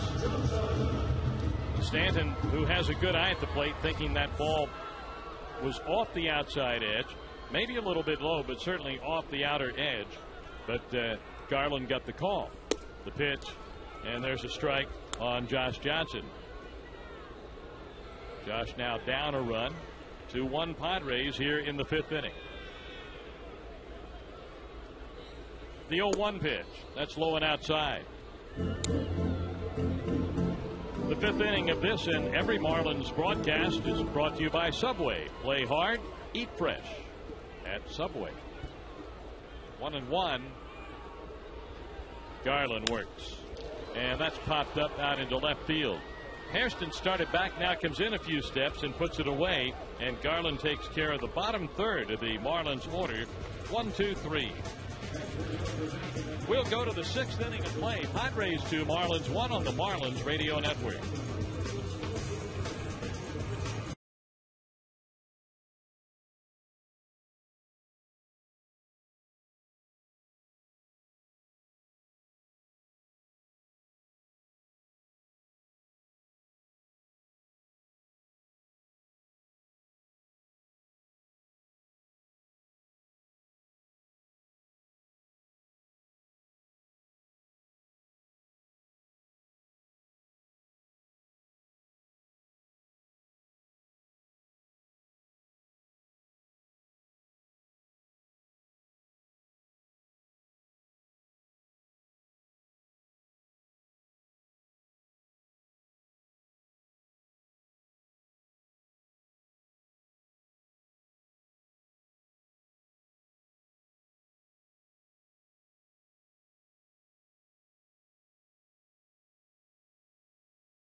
To inning number 6 at Sun Life Stadium tonight, the Padres have a 2-1 lead over Josh Johnson and the Marlins tonight.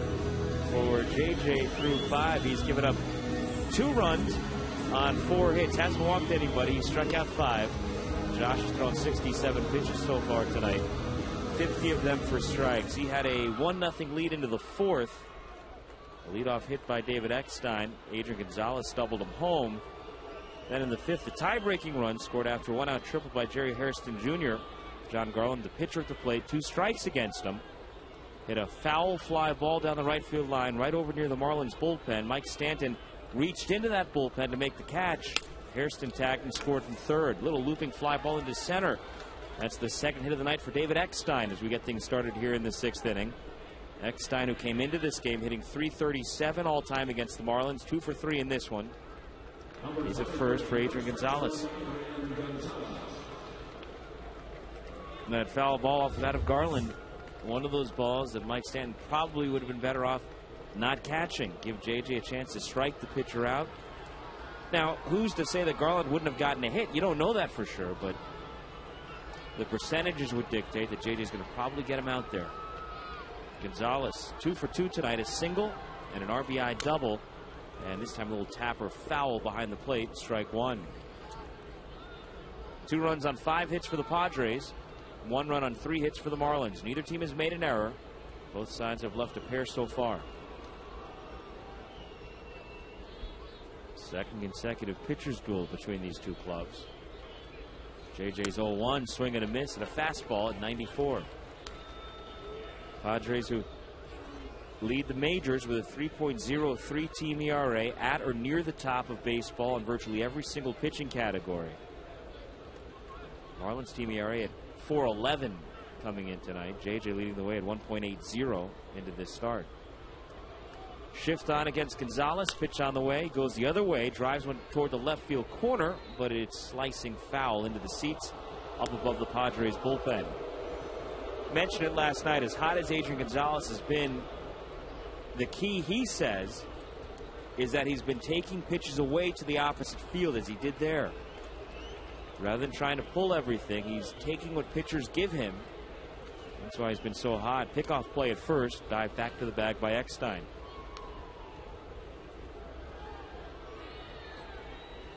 Gonzalez, a Gold Glove defender at first base. Terrific offensive numbers year in and year out.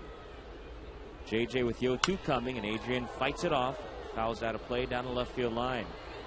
Gonzalez, only 27 years old. He was born in San Diego, grew up on both sides of the border between the South Bay of San Diego and Tijuana, right on the Mexican side of that border. In his 5th season with the Padres. Out of East Lake High School in San Diego, where he wore number 19 in honor of his favorite Padre growing up, Tony Gwynn. 0-2 pitch. Pop towards shallow right. Out goes Ugla. Spins around and makes the catch. Nice play. Not an easy play. Nicely done by Dan. Route number 1 in the 6th. Gonzalez retired. Now the left fielder Scott Hairston is 0 for 2. Our broadcast tonight brought to you by Jiffy Lube. Right now, you can save $10 on a Jiffy Lube signature service oil change every Tuesday. Just stop by your nearest participating Jiffy Lube. No coupon necessary. Cannot be combined with any other offer or discount. Jiffy Lube, the official oil change of the Marlins.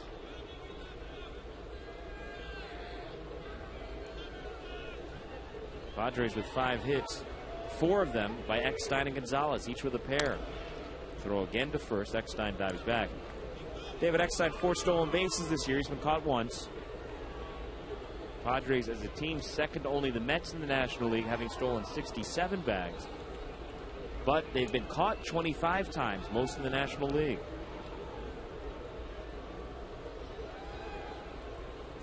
Pitch on the way to Hairston, low for a ball. Pitch hit the dirt. Ronnie Paulino reaches back, hands the ball to the home plate umpire John Hirschbeck, hands him a new one that he fires back to JJ. Josh about to throw pitch number 75. 56 strikes, only 18 balls so far. First though, another throw to first.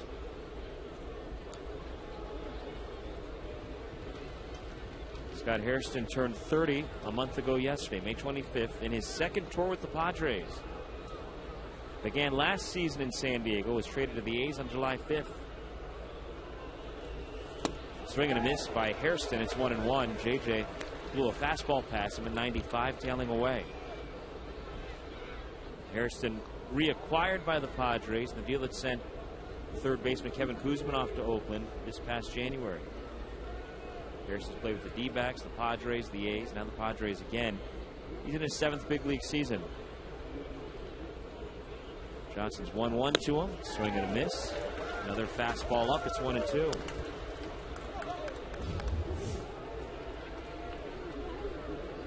Chase Headley on deck. Top of the 6th in a 2-1 game. The Padres have the 1-run lead.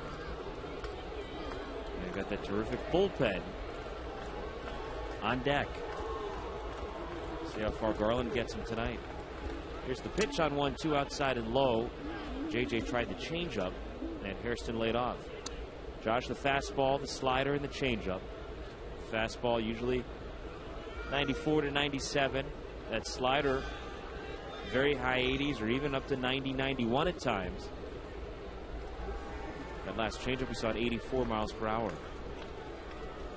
2-2 to Hairston, grounded sharply foul down the left field line, past the third base coach Glenn Hoffman. Well, remember, it is not too late to become a Marlins season ticket holder this season. All the ticket plans are prorated at this stage. You can enjoy the best savings, benefits, and all of baseball. Marlins offer a variety of plans, starting just $85. Toss to first. Again, back Eckstein. And remember, seat selection in the new ballpark already underway for current season ticket holders. So now's the time to get your season tickets. Lock in your seats for the new ballpark. Call 1-877-MARLINS today. JJ holds near the letters, throws the 2-2, and it just missed the outside corner. 96-mile-per-hour fastball. Looked like a pretty good pitch. Hairston laid off. Well, maybe a little bit outside as you can look at the replay. Good eye.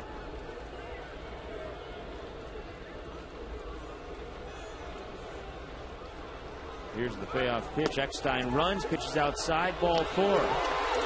Paulino threw down to second, but it's a moot point. First walk allowed by Johnson in the ball game. So the Padres have met at first and second, 1 out, and Chase Headley coming up 0 for 2. Josh doesn't walk many. That's just his 27th base on balls in 105 1/3 innings this year. Didn't walk anybody in his last start last Sunday against Tampa Bay. Beat the Rays 4-1. Beat David Price that day. Pitch to Headley is a fastball, a little bit low and in. Ball 1. He walked 1 the start before that against the Rangers. 1 the start before that in Philadelphia. He's walked more than 3, only twice this year, never more than 4. 1-0 to Headley, swing and a miss. Took something off, 1-1.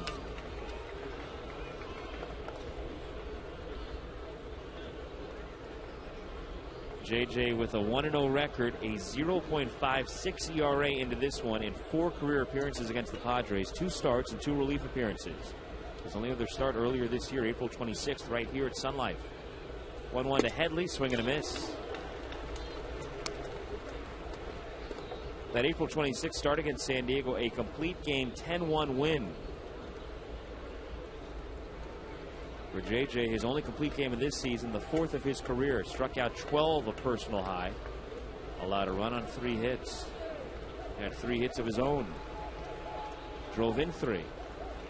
Now the 1-2 to Headley, and it's grounded foul first base side past Rick Renteria down the right field line.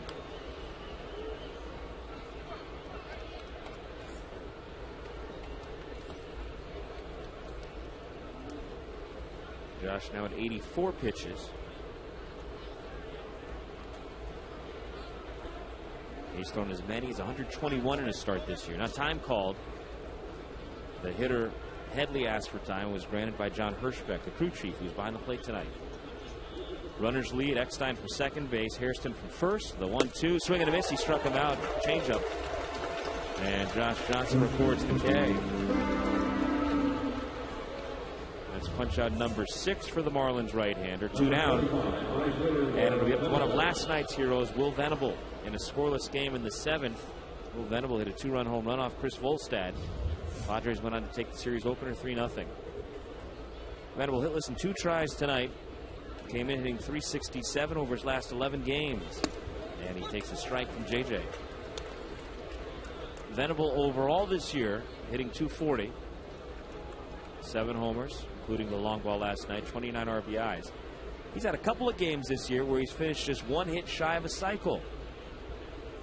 The 0-1 to Venable is popped foul off to the left into the seats. He missed a cycle by a home run once, by a double on a second occasion. And that's particularly notable because the Padres, like the Marlins, have never had a player hit for this cycle.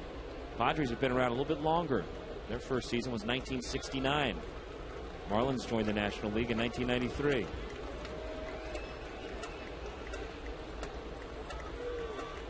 Padres have also never had a no-hitter. 0-2 to Venable, just missed outside. Fastball at 95.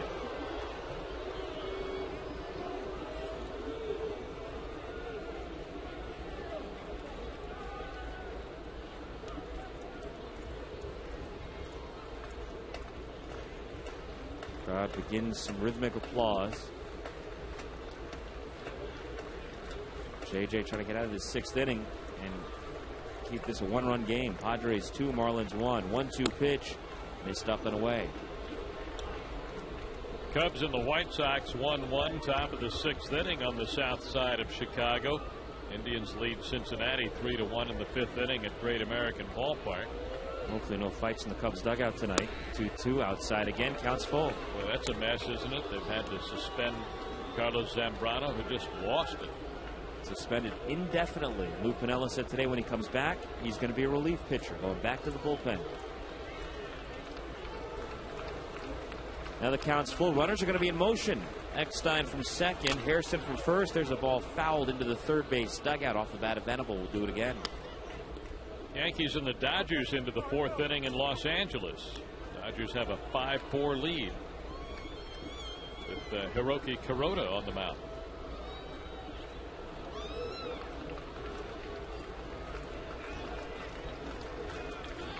Here it's 2-1 Padres, top of the 6th. 2 on, 2 outs, 3-2 pitch. Swing and a miss. Venable chased the pitch up. He's down on strikes. Back-to-back Ks to end the 6th. Numbers 6 and 7 in the game for Johnson. So we played 5.5 in Miami tonight. Still the Padres 2 and the Marlins 1. This is Marlins Baseball on the Marlins Radio Network.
Heading to the bottom half of the 6th inning, Padres 2, Marlins 1. Chris Coughlin coming up right after we pause for station identification along the Marlins Radio Network.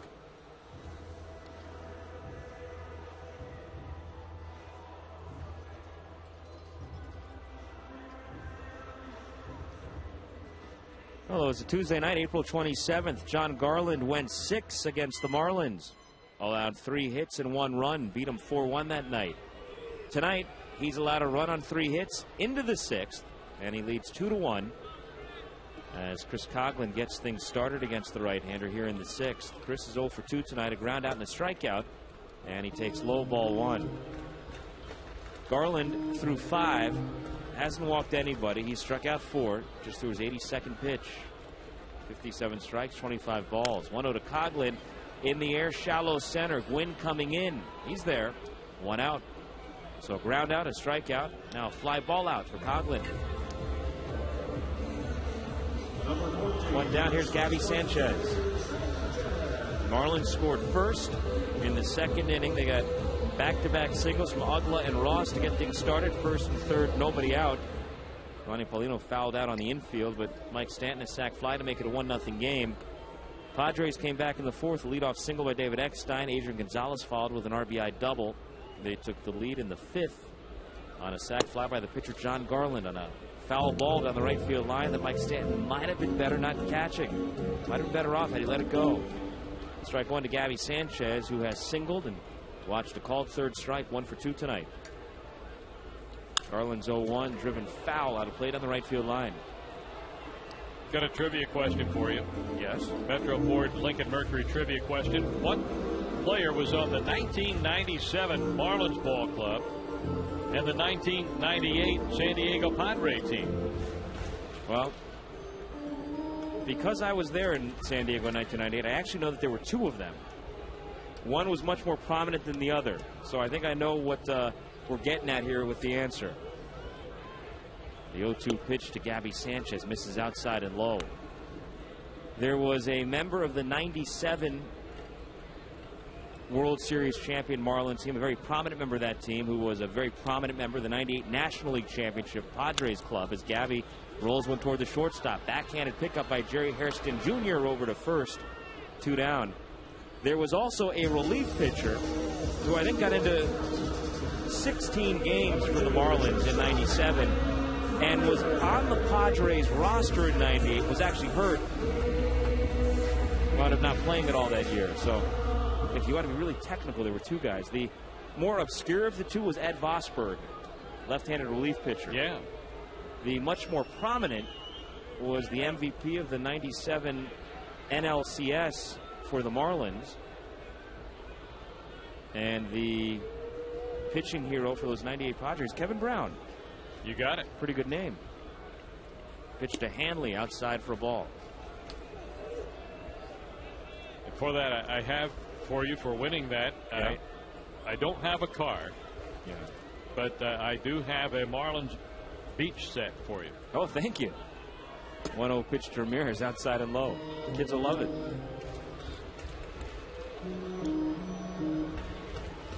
Kids will get those tomorrow when they come out for the family Sunday tomorrow. The Marlins beach sets. 110 series finale. 2-0 pitch to Hanley is low, ball 3.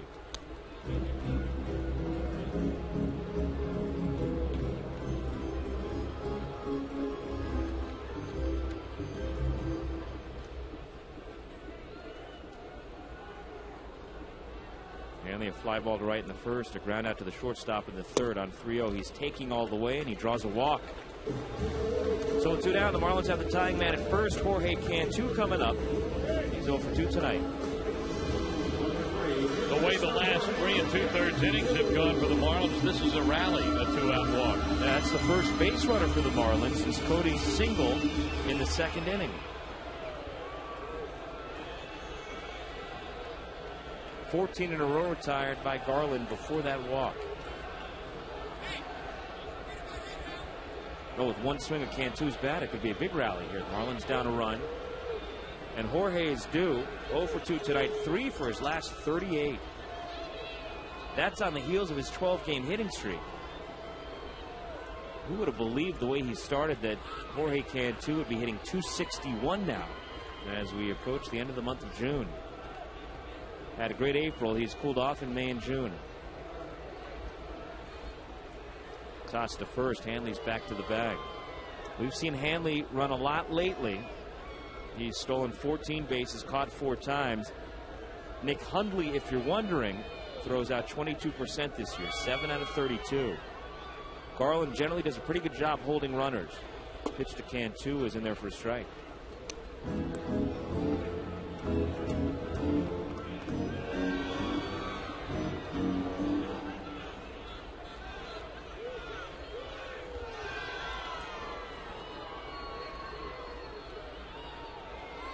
Jorge waves that black bat across home plate 3 times. Now he's ready. Garland again to throw to first. Hanley scampers back, standing up.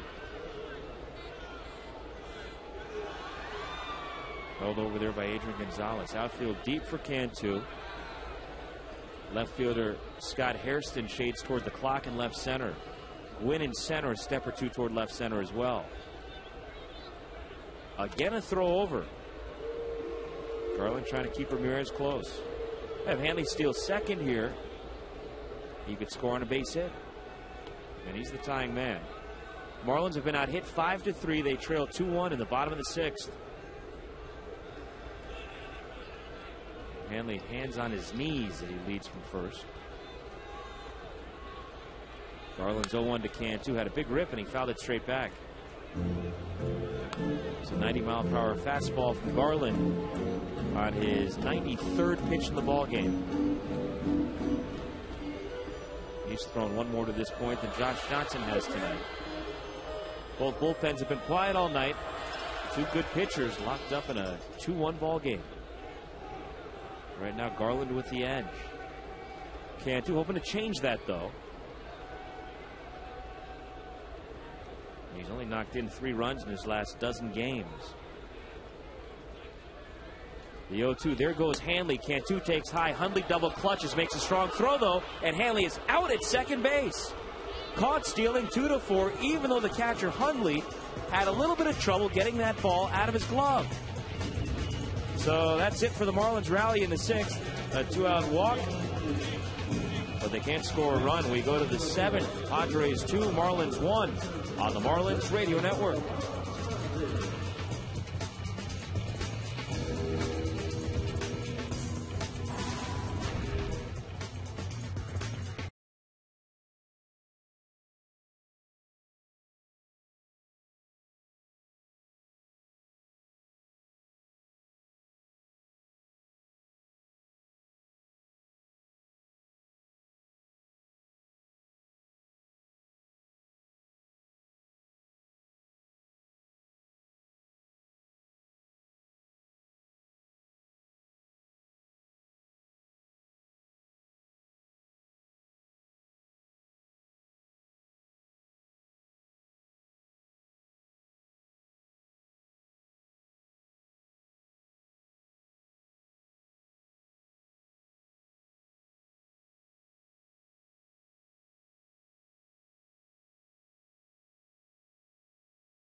Coming up against Josh Johnson in the 7th.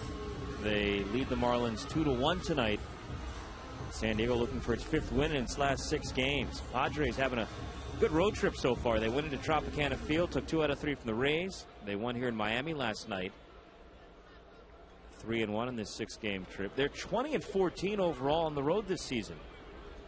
Padres have the best road winning percentage in the National League. Only Tampa Bay is better in all of baseball. The Rays are 24-12, a .667 winning percentage on the road. A couple of losses here last weekend, though. Nick Hundley. Watch a strike 1 from Johnson. Hairston and Garland to follow. The 0-1 to Hundley, swing and a miss, 0-2. JJ a changeup. We've seen a lot of that changeup in the second half of this game tonight. Last couple of innings. Hundley asks for time as he digs in. Now he's comfortable. Right-handed hitting catcher struck out both times. 0-2 outside and low. Nice backhanded pick by Paulino. The Ace Underwriting Group, Florida's insurance source, serving all of Florida because Florida's all they insure. Whether it's auto, condo, business, or home, get great rates and great service from folks right here in Florida. You can find out more at underwriting.com. 1-2. Hundley takes low.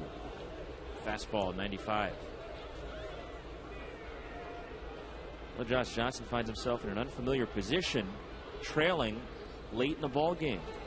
Hasn't happened much lately, has it? Just down a run, though, 2-1. Hundley on 2-2 pops one foul first base side. In comes Gabby, out goes Paulino, and it's the first baseman Sanchez who squeezes it midway between first base and home plate and foul ground. So Hundley is 0 for 3 now. 1 out. Here comes Jerry Hairston Jr. Well, for a lot of reasons, if you're a Marlins fan, you want to see this team come back against the Padres. The Atlanta Braves, they won their game again. And if the Marlins should lose, they're going to fall 8.5 back. Which would equal the furthest back they've been this year. Pitch to Hairston, foul back. And they would not be able to take advantage, of course, of the fact that both the Mets and the Phillies lost today. Well, you look at the Marlins, we've talked so much about the inconsistency. They had won 3 in a row. If they lose this game, they now will have lost 3 in a row, right on the heels of that 3-game winning streak. 0-1, pop foul off to the right side, 0-2 to Hairston. But they're only down a run here in the 7th. So plenty of time to rally. The problem is, Garland's been terrific tonight, and you've got a really good bullpen waiting in the wings for the Padres. A lot can happen in a 1-run game, though. JJ's 0-2 to Hairston. Checked his swing, and he takes outside.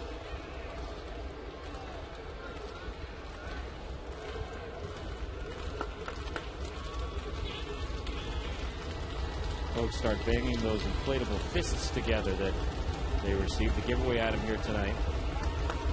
A little quieter tonight than last Saturday night, don't you think? 1-2 ground ball foul down the left field line. We'll do it again. No vuvuzelas here tonight.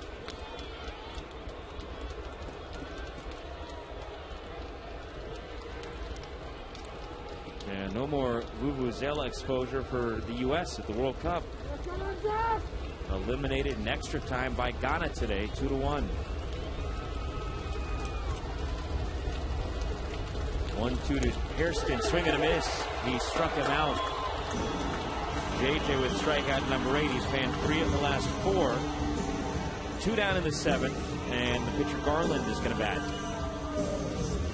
Well, it's a Baker Concrete Super Saturday. Our next, about 3 weeks away with this 2-week road trip coming up, and then the All-Star break. In fact, it's exactly 3 weeks away. July 17th, the Nationals will be in town. Post-game concert with Hector Acosta, El Torito. Strike 1 to Garland. Fireworks spectacular preceding that concert, all brought to you by the Dominican Republic Ministry of Tourism. Marlins and Nats at 7:10, July 17th. Swing and a miss, 0-2 to Garland. Lock in your seats today. Don't wait for tomorrow, do it today. 1-877-MARLINS or online at marlins.com. Garland, who sacked fly last time, is the difference in the game right now. Takes outside 1-2. JJ looking for 1, 2, 3, 7. Set down the side in order in the 2nd and in the 3rd. Trying to do it for the 3rd time. 1-2 to Garland. Just missed inside. Garland jumped back. 2 runs, 5 hits, no errors for the Padres. A run, 3 hits, no errors for the Marlins. Top of the 7th. JJ offers the 2-2. Garland swings and misses. Strikeout number 9 for Josh, who works a 1-2-3 top of the 7th. So we reach the 7th inning stretch in Miami tonight. The 7th inning stretch presented by Dominican Republic Ministry of Tourism. The Dominican Republic has it all at the stretch. Marlins need some runs. They trail the Padres 2-1 tonight on the Marlins Radio Network.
As good as that bullpen is, the later it gets, the harder it is to beat the San Diego Padres. Padres lead 2-1 as we go to the bottom of the 7th here tonight.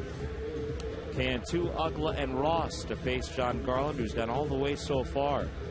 Padres this year have lost only 5 games when trailing after when leading after 6 innings. They've lost only 3 times when leading after 7. They've lost only once when leading after 8. They've never lost when leading after 9. Cantu was at the plate when Hanley was thrown out trying to steal second to end the 6th inning. So Jorge leads off the 7th, 0 for 2 tonight. 3 for his last 38. He came into this one with some good career numbers against John Garland, though he's yet to get a hit tonight. 6 out of 13 with a triple coming in against this Padres right-hander. They used to face off in the American League when Jorge was a Ray and Garland was a White Sox. There's a strike called to Jorge.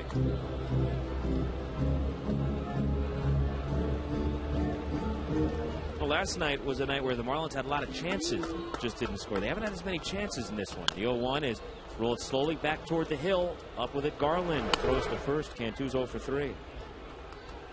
Marlins have only stranded 2 base runners in this game. They left the man at first in the first. They left the man at first in the second. That's it. The only runner they've had since the 2nd inning was Hanley, who walked with 2 outs in the 6th. Then he was thrown out trying to steal.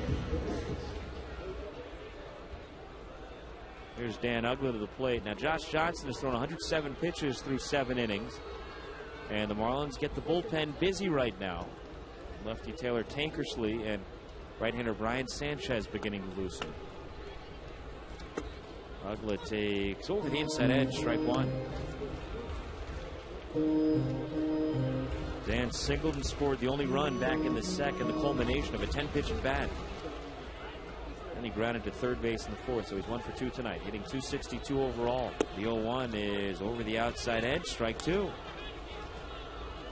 John Hirschbeck calling the balls and strikes tonight, with Wally Bell at first, James Hoy at 2nd, Laz Diaz down the line at 3rd. The men in black, actually the men in blue tonight, wearing the light blue polos. 0-2 pitch is outside and low. It's been too easy for John Garland. He's trying to get through the 7th inning for the 7th time this year. He has not gotten more than 7 in a start. 1-2 to Dan. High hopper over the mound. Charged by the shortstop Harrison near the bag. Has it. And he throws Ugla out by a step and a half. That ball hung up there for an eternity, it felt like. But Harrison was able to get there and get enough on the throw to retire Ugla. 2 down. So get Cody Ross. You know, every time Cantu comes up or Ugla comes up or Ross comes up in a 1-run game, you feel like, well, you're just 1 swing away from evening the score here. But all 3 of them in the midst of pretty good power outages right now. Cody only 2 home runs in his last 29 games. Only 6 on the season. Right-hander Luke Gregerson, who we saw last night, having a remarkable year. He's up for the Padres. Pitch to Cody, high for a ball. We've talked a lot in recent years about not wanting to rely so much on the home run. You want to manufacture runs, generate your offense. But these days, you'd love to see a long ball every now and then. 1-0 pitch is outside and low. Miss the home runs. You don't want to rely too heavily on them, but every now and then when you can get 3 runs on 1 swing, that comes in handy. Or even 1 run on 1 swing, the way the Marlins have struggled. 2-0 pitch to Ross. Big swing and a miss. Didn't get the fastball he was looking for on 2-0. Way out in front of the off-speed pitch from the right-hander Garland. The Marlins are only run back in the 2nd. A sac fly by Mike Stanton. The Padres single runs in the 4th and the 5th to lead 2-1 here in the last of the 7th. Nobody on, 2 down. 2-1 to Cody is outside and low. Well, Geico, you've got a choice of ways you can save on car insurance. Call 1-800-947-AUTO. Go online to geico.com or stop by the Geico office nearest you.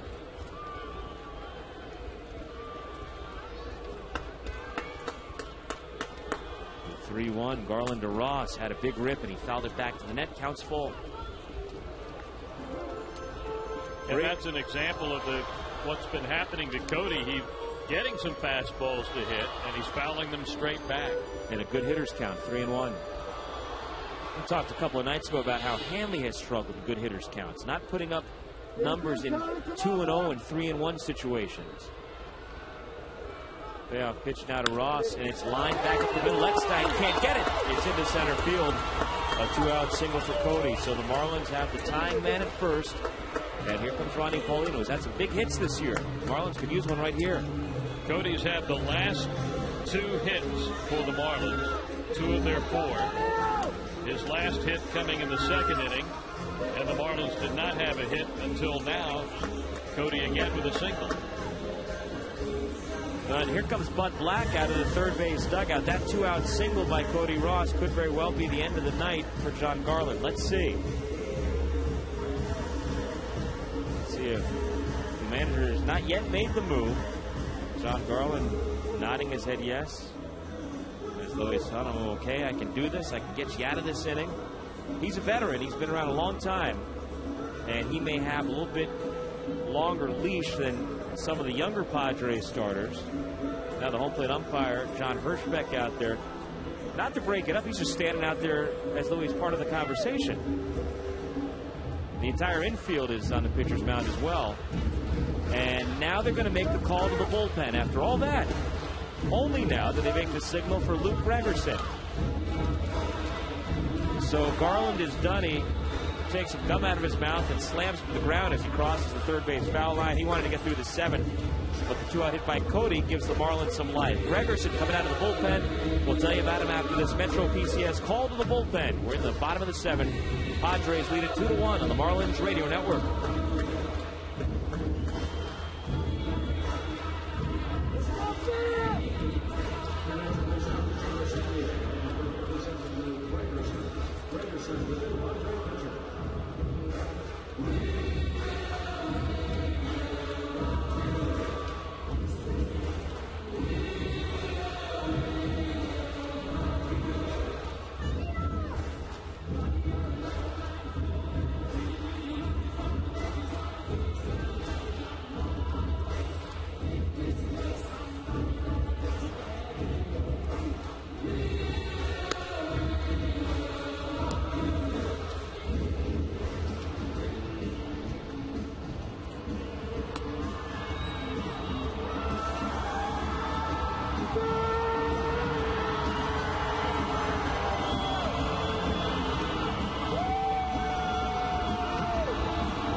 Padres, he worked the 7th inning, set down the side 1-2-3 last night.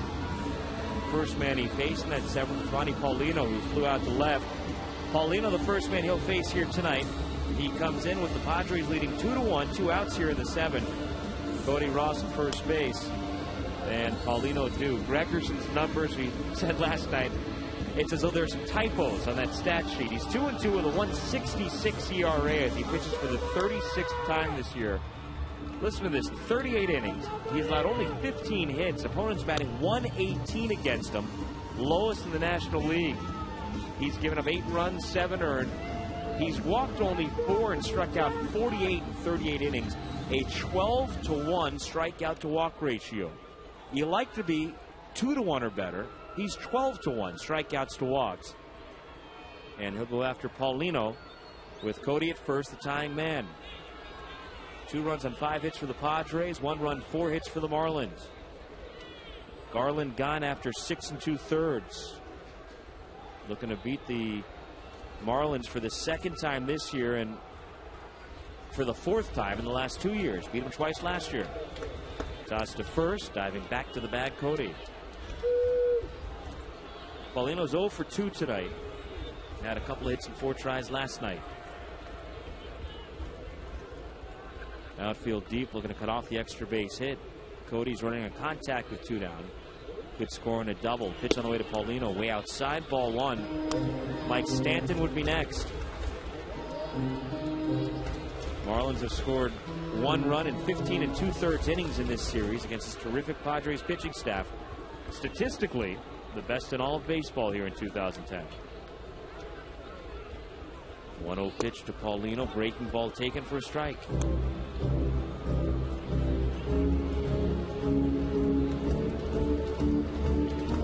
Padres winning with pitching and defense. Their offense in most categories among the bottom 3 in the National League, with the Pirates and the Astros, the 2 cellar dwellers in the National League Central. But the Padres lead the way in the West because of their pitching and their defense. 1-1 lined over, short out to the left, a base hit for Paulino. Cody around second, he's going to stop. So now the tying man in scoring position. The Marlins get back-to-back 2-out hits. Now they need another one from Mike Stanton. Going to get a pinch runner at first base, Bonifacio, to take over from Paulino. So Paulino will come out of a ball game and get a breather for the first time in a long time, making his 18th consecutive start here tonight. So you get the speedy Bonifacio at first in an effort to try to get him home on an extra base hit. He's the go-ahead man. And we'll see Brett Hayes behind the plate in the 8th. Here's Stanton, a sac fly in the second. He's knocked in the only Marlins run so far tonight. Took a called 3rd strike in the 5th, 0 for 1 officially. Big spot. Gregerson checks the runners. First pitch to Stanton, foul back to the net. Well, if you're thinking long ball, Gregerson has allowed 2 of them in 38 innings. So a pretty good spot for number 3, wouldn't it? Stanton with 1 home run in his first 59 Major League at-bats. It was the grand slam off Tampa Bay's Matt Garza here a week ago last night. Runners lead from first and second. The 0-1, swing and a miss, slider, 0-2. You've got Cody Ross at second base, pinch runner Emilio Bonifacio at first.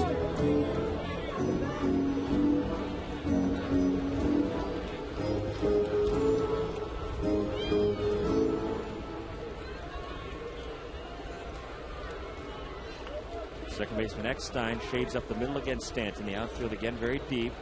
Win in center, a few steps toward right center. Stanton's gone the other way a lot. The 0-2 pitch, swing and a miss. He struck him out on a 3rd consecutive slider. So Gregerson makes quick work of Stanton, and the Marlins strand the tying and go-ahead men in inning number 7. No runs, 2 hits.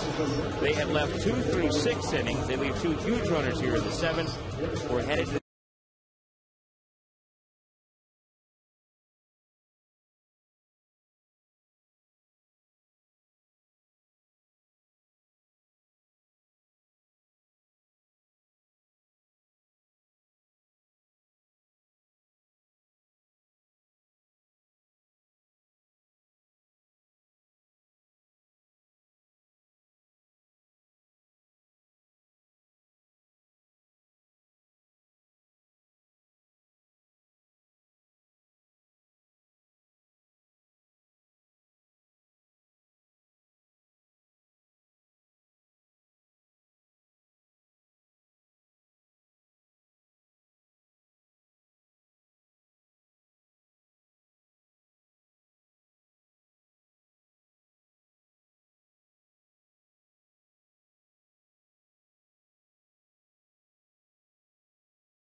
into the 8th inning at the top of the San Diego batting order.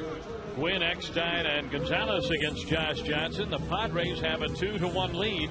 The Marlins starter still out there. I want to remind you, you don't want to miss your chance to lock in priority seating. The new Marlins ballpark. Become a season ticket holder now and reserve your spot in line. Seat selection for the new ballpark is underway for the current season ticket holders. Details at 1-877 Marlins. Brett Hayes behind the plate. It's his first time back there since June 4th. Paulino's carried quite a load. There's a pitch and a called strike on Gwynn. The left-hand hitting leadoff man is 0 for 3 on the night. Going to start calling Paulino Cal. Yeah. The Iron Man. He's going to be in there every inning of every game, it seems like. Josh Johnson delivers, and it's right there at the knees. Strike 2. Boston at AT&T Park against the Giants. Bottom of the 7th inning. Red Sox have a 4-2 lead. White Sox and the Cubs tied 2-2 at U.S. Cellular. They're in the top of the 8th inning. Cincinnati has a 5-3 lead on Cleveland now at Great American Ballpark. Ground ball to first base. Sanchez up with this, takes it to the bag, and Quinn is 0 for 4. He's 0 for 8 in this series, and he has just 1 for his last 17. Here comes David Eckstein, 2 out of 3 tonight. Scored their first run of the night in the 4th inning. In that Cleveland game at Cincinnati, they're in the bottom of the 6th inning, and it's 5-3 Reds. The Dodgers lead the Yankees 7-4 in the top of the 5th inning in Los Angeles. There are some games that have not yet begun. Called strike on David Eckstein. Colorado against the Angels in Los Angeles, and Pittsburgh at Oakland. That pitch low and outside. This afternoon's finals, Carl Pavano with a 3-hit shutout complete game win over the Mets at Citi Field. Twins win it 6-0. Pavano's 9-6. He beat Johan Santana last weekend. He beat Roy Halladay. Cardinals lead or beat Kansas City 5-3 today in KC. The pitch called strike. 2-2 to David Eckstein. Details on these games coming up on our post-game show. Texas Rangers, who had their 11-game win streak ended last night, bounce right back with a win today, 7-2 over Houston. Here's the 2-2 pitch. Ground ball to third. Scooped up by Cantu. Guns it to first. Eckstein is out. JJ's retired the first 2 here in the 8th inning. Braves beat the Tigers 4-3 at Turner Field in Atlanta. Tampa Bay, after being no-hit last night by Edwin Jackson, turned around and beat Arizona today 5-3. David Price winning his 11th game. The Blue Jays beat the Phillies at Citizens Bank Park, a 5-1 Blue Jays win. And that's going to go down as a home win for the Blue Jays. Pitch and a called strike. Baltimore beat Washington 6-5. And Seattle over Milwaukee 5-4. And right here 2-1 San Diego in the 8th inning. Pitch low and outside from Josh. Our look at the out-of-town scores, as always, brought to you by Corona. Kick back and relax with an ice cold Corona and lime. Relax responsibly. Ball grounded to the right. Up with it. Ugla throws to first. And a 1-2-3 8th inning for Josh Johnson. Well, the Marlins have scored 1 run in their last 16 innings. And they've got Josh Johnson down 2-1 to the Padres as they come to bat in the bottom of the 8th. Let's see if they can do something about that. Padres lead here on the Marlins Radio Network.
Mike Adams into the game for the San Diego Padres. Luke Gregerson gave up one hit and struck out one batter. Got out of that 7th inning, and the Marlins left 2 aboard. Now here we are in the 8th inning, and Adams will face a pinch hitter, Mike Lamb. So Lamb bats for Josh Johnson. So Johnson is through after 8 innings. And he's on the short end right now of a 2-1 game. Adams delivers low to Mike Lamb, and ball 1. And the difference in the game remains that sac fly and the foul ball down the right field line, where we thought maybe Mike Stanton should have let the ball drop instead of catching it with the pitcher at the plate.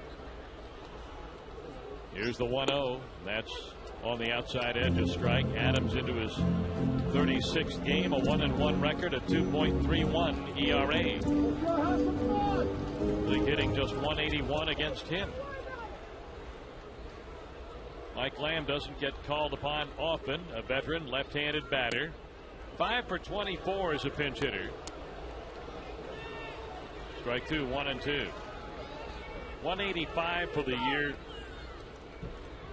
He's had 27 at-bats total, 24 of them as a pinch hitter, and he's got the 5 hits. The pitch to Mike, and he swings and lines the ball toward right, but it's right at the right fielder, Will Venable. He hit it right on the nose, right to Venable. 1 down here in this 8th inning. Marlins fans who buy Copper Tone sunscreen at the CVS pharmacy between now and October 3rd can bring their receipt to the stadium box office and get a free ticket with the purchase of a regular price Club C ticket. The offer applies to the Sunday regular season home games this year and is subject to availability. Check out the offer display at the area CVS store nearest you. Close the book on Josh Johnson tonight. He went 8 innings, allowed 2 runs on 5 hits, 1 walk, 9 strikeouts. He threw 118 pitches, 85 strikes. His ERA balloons to 1.83. The pitch, and it's bunted. Third base side, out there in the grass, picked up by Hundley, throws high at first base, and safe at first on a bunt single, Chris Coghlan. He dropped that down beautifully on the third base side. Softened the ball, rolled it slowly in the grass, and in spite of the efforts of Hundley, Coghlan beat the play at first base. And a save to Gonzalez, because that ball might have been headed into right field had he not left his feet and pulled it down. That ball gets into right field. He got the tying man at second base. He's a Gold Glove first baseman.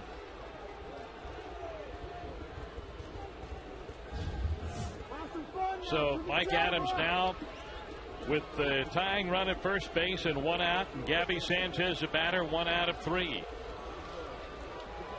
The Marlins fans have been waiting for something good to happen. The pitch and a called strike. And the team could really use a big lift. And a big lift would be coming from behind against the vaunted Padre bullpen and get a win for Josh Johnson. But there's a lot to do to make that happen. There's a throw to first base, and Chris dives back to the bag. 22,495 tonight. 22,495. Here at Sun Life Stadium in Miami. And Gabby Sanchez had a hit in the first inning. He's 1 out of 3. Mike Adams delivers, and Gabby takes a strike. Gabby has hit safely in 9 of his last 10. Well over 400. Among the impressive numbers for Adams, 35 innings, 1 home run allowed. So if you're thinking long ball, not easy against this right-hander. Yeah, you'd be thinking against the odds. He's due. It's another way to think. There's a throw to first base, and again, Coghlan is back. But if you have not been brought up to date on this San Diego bullpen, to say that they've been outstanding is almost an understatement. Bullpen ERA 2.52. Here's the pitch. A swing, and Gabby, it's a line drive, base hit to left field. Coghlan has to hold at second. Sanchez with his second hit of the night, a base hit to left. And Marlins are at first and second for Hanley Ramirez. Good play in left field by Scott Harrison. That was one of those in-between balls. He might have thought about trying to make a spectacular catch there, but in this situation, a one-run lead in the eighth, he dropped back on it, made sure he got a good big hop, pulled the runners to first and second. Hanley tonight 0 for 2 with a walk. Well, sooner or later, Hanley in a situation like this is going to explode. I don't know when that'll be, but he's shown in the past that he can be an explosive, dynamic run producer. But this year, Hanley to date has batted .237 with runners in scoring position. He's got Coghlan at second base. He's got Sanchez at first base. Chris Coghlan is a tying run. Mike Adams is ready. Here's the pitch to Hanley. And it's high, ball one. 6 of the 7 Padre relief pitchers that they're carrying right now, including Mike Adams, have an ERA under 3. Padres outfielders all just came in a couple of steps. They were so deep trying to cut off the extra base hit that a single would definitely get that man in from second. They've come in a couple of steps, but they are still deep. Here's the pitch, and that's low and outside.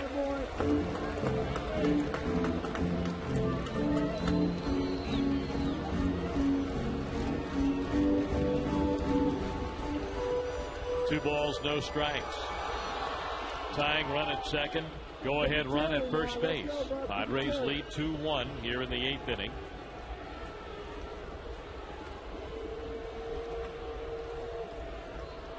Mike Adams sets again. The high set. The kick, the pitch. Swing and a miss. And Hanley swung right over top of a breaking ball. 2 balls and a strike. Jorge Cantu is on deck. So you've got Hanley, who has been chasing breaking pitches out of the zone. And you've got Cantu, who is in a slump. And you've got the whole team looking at the two of them to do something really big here in the bottom of this 8th inning. Adams spins around and looks the runner, Coghlan, back at second base.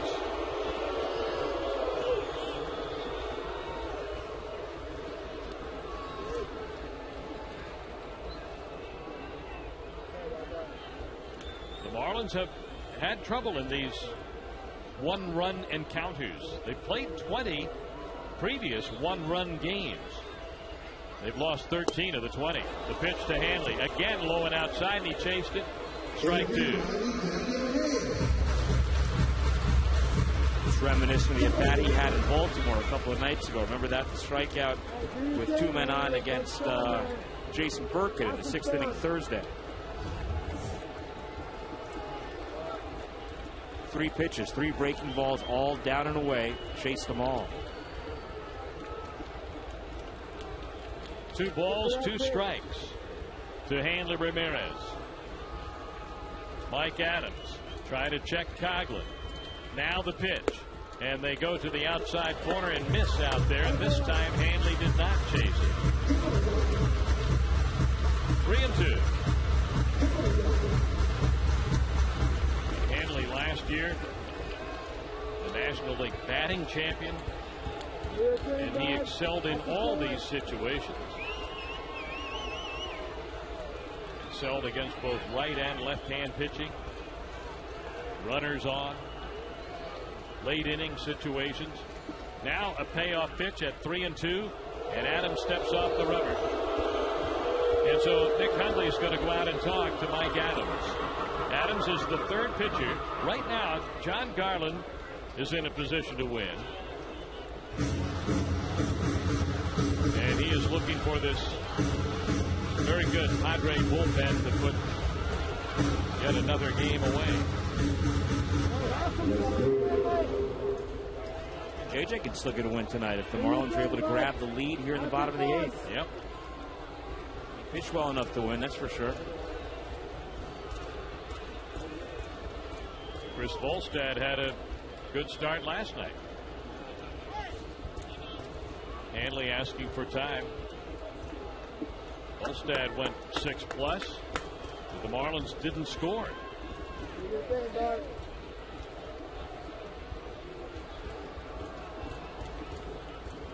Marlins right now have scored 1 run in their last 16 and a third innings. Here's the 3-2. Hanley takes strike 3 over the outside corner.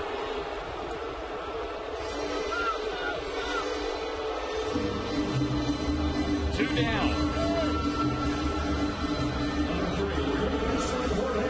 This was down. Close pitch to take in that situation, but I think it was below the knees.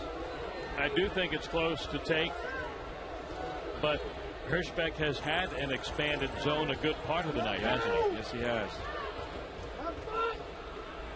All right, here is Jorge Cantu with 2 outs and the tying run at second. Go ahead run at first, and Cantu hits 1 foul. Jorge tonight has struck out, grounded out, and tapped to the mound, batting .260.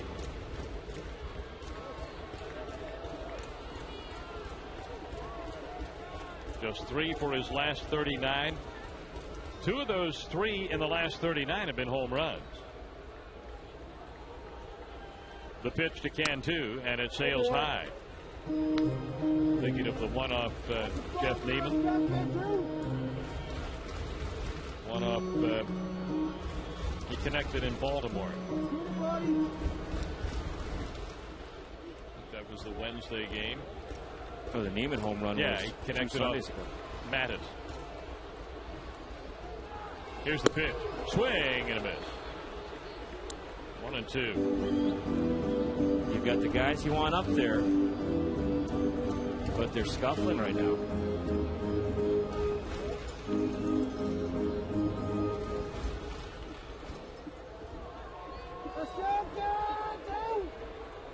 One ball, 2 strikes to Jorge Cantu. Adams to the plate. Cantu swings and misses a breaking ball. Ramirez and Cantu strike out with the tying run in scoring position and the go-ahead run at first base. And we'll go to the 9th inning, 2-1 San Diego. You're listening to the Marlins Radio Network.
Into the 9th inning, and Brian Sanchez takes over on the mound for the Marlins. Sanchez, a right-hander, makes his 24th appearance. No decisions or saves. He's worked 21 innings, has allowed 19 hits. In the 21 innings, he's got 14 strikeouts. He's walked 12. ERA of 3. Brian Sanchez here in this 9th after a terrific start by Josh Johnson. 2 runs, 5 hits, 9 strikeouts and a walk, and 118 pitches, and remarkably 85 of them were strikes. Scott Hairston is 0 for 2 with a walk, and the right-hander Sanchez drops a breaking ball in there for a called strike. National League East, the Braves won their game. And they've got a game and a half on the New York Mets, 3.5 on the Phillies. Here's the pitch. Called strike, and unless the Marlins come back in this one, they're going to have an 8.5 game lead on the Marlins. And the Braves very tough at home. They are now 26-7 at Turner Field. I mean, they're tough everywhere, but their home record is excellent. The pitch, ground ball, right side. Uggla scoops, throws, and the out is registered at first base. 4-3, one down in the 9th inning. San Diego getting an outstanding start from John Garland.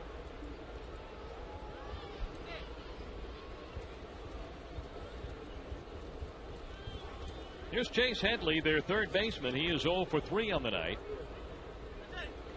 Garland going 6 2/3 before turning it over to the bullpen. Gregerson worked the third of an inning. Adams has worked 1. The pitch to Headley. Headley, a switch hitter, takes a strike. Breaking ball from Brian Sanchez.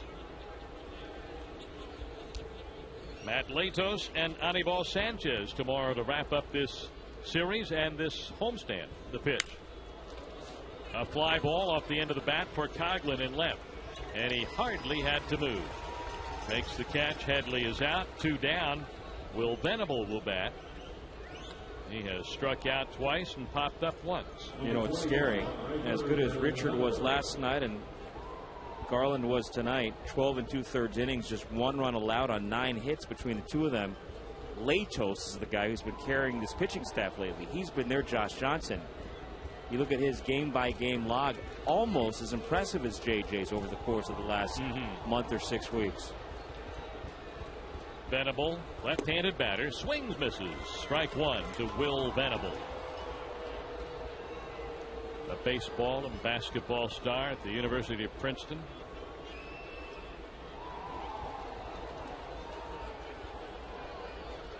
Comes the 0-1. Swing and a miss.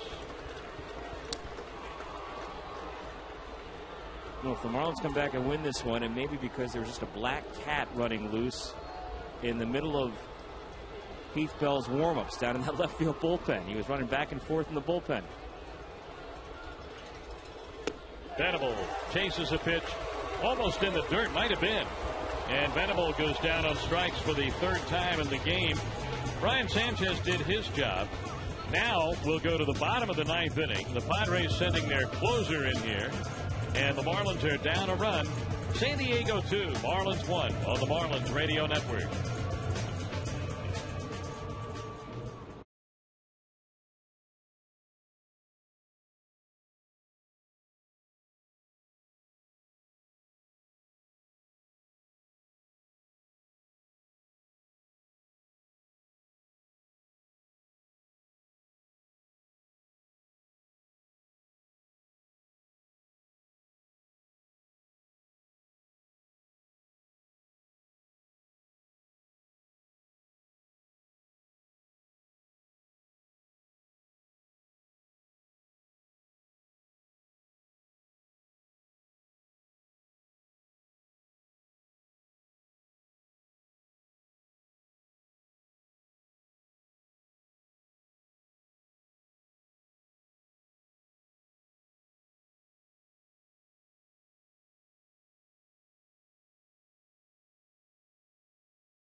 Bottom of the 9th inning here at Sun Life Stadium in Miami.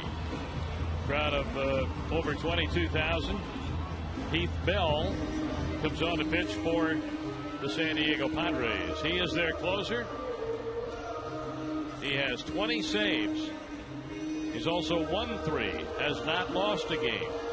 He's got a 1.99 ERA. This is his 33rd appearance. He's worked 31 2/3. He has allowed a hit an inning. Actually 32 hits in 31 2/3. But he has 41 strikeouts and only 13 walks. Doesn't give much away. And Heath Bell comes on to face Dan Uggla, Cody Ross, and then we'll see. More than likely Wes Helms. The pitch and a called strike. Got Chris Denorfia in left field for the Padres now. Is that the only change they have out there? That's the only change. So Bell will hit in Scott Hairston's spot, the number 4 spot. Denorfia hitting 9th. 0-1 on Dan Uggla, who singled and scored the Marlins run in the 2nd inning. The pitch fouled straight back. Uggla had a big rip. A 93-mile-an-hour fastball from Heath Bell, fouled back. And 0-2. The National League leader in saves is Matt Capps at Washington with 22. Hasn't had much in the way of opportunity of late. Brian Wilson at San Francisco, 21 saves, and then Heath Bell at 20.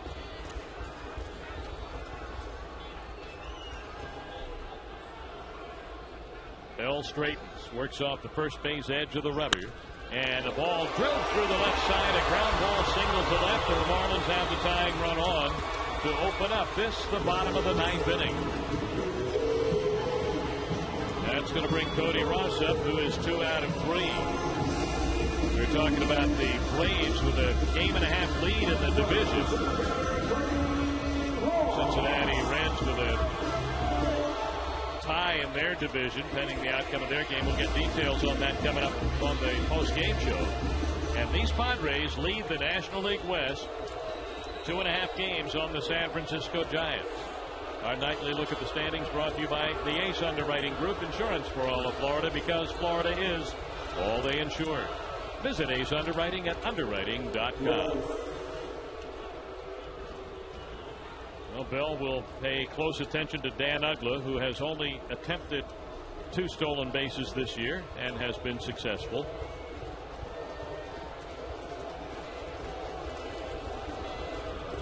Cody Ross, a single in the 2nd, a single in the 7th, and a called strike, a 91-mile-per-hour fastball. Mike Adams worked 1 inning, no runs, 2 hits, 2 strikeouts.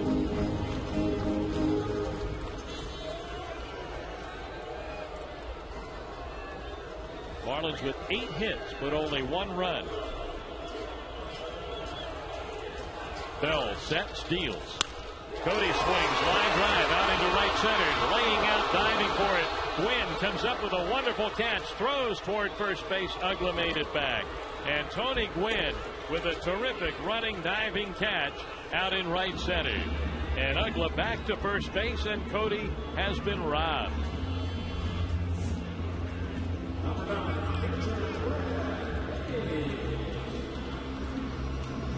One down. Uggla at first for Brett Hayes, the catcher. He's had 1 at bat in the last 22 days. Now he's got to face Heath Bell with a game on the line in the bottom of the 9th. Well, on a good day, it's not fun to face Heath Bell. But now you've hit once in more than 3 weeks. I mean, this is as tough as it gets for young Brett Hayes.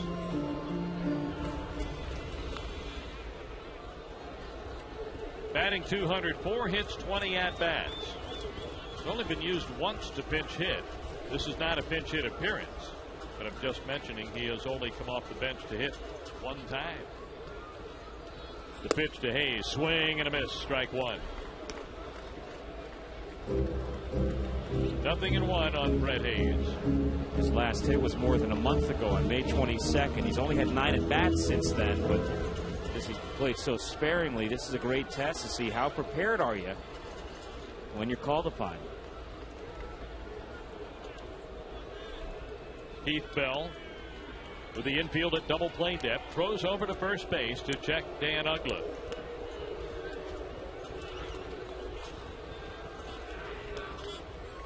Brett Hayes with New Orleans was hitting 220. The scouts have a way of describing catchers like Brett Hayes. Good catch and throw guy. The pitch swung on, missed, 0-2. It's one of those backhanded compliments, isn't it? Means you don't hit very much. Yeah, and it's interesting. Depending on who your number one catcher is, you either want a catch and throw guy as your backup, or you want a bat as your backup catcher. The catcher's number one priority is always his work behind the plate. Yeah. The pitch fouled away off to the right.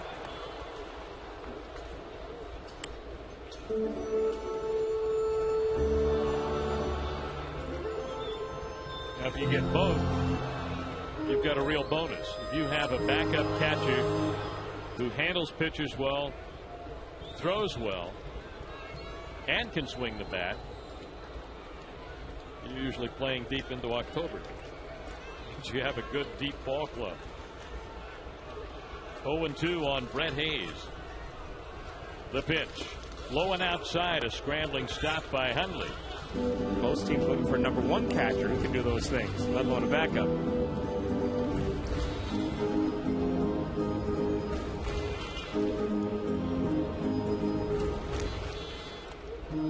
One out here.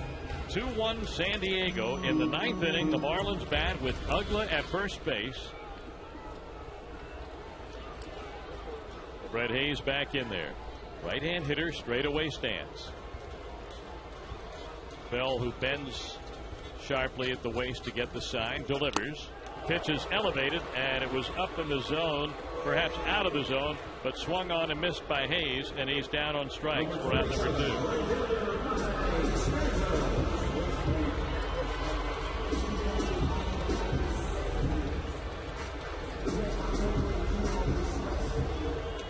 2 down, and Mike Stanton will bat. It would be quite a story for the 20-year-old, wouldn't it, if he did something really big here? Made the catch on the sac fly and foul ground down the right field line. It scored the go-ahead run for the Padres. They lead 2-1 here with 2 outs in the ninth inning now. The pitch to Mike Stanton, over and a strike from Bell.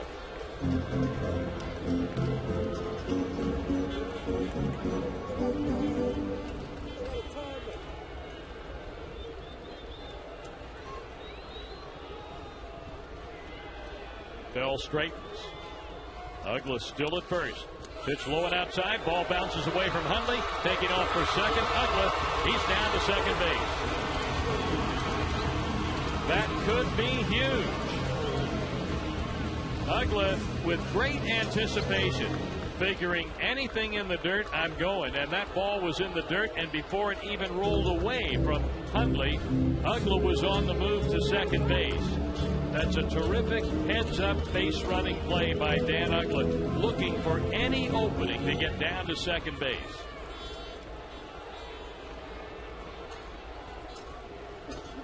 Wild pitch thrown by Bell. 2 outs. Mike Stanton up here, 1 ball and 1 strike. Bell delivers. Stanton takes high. 2-1. Bell's fastball there, up in Stanton's eyes, was 95 miles an hour. The Marlins down to their last out with a 20-year-old at the plate who is playing in his 16th major league game. Here's the 2-1 pitch. Stanton swings, misses. Strike 2. Bell threw the off-speed breaking ball. Now 2-2. Stanton up. Wes Helms has grabbed the bat. He's at the on-deck circle.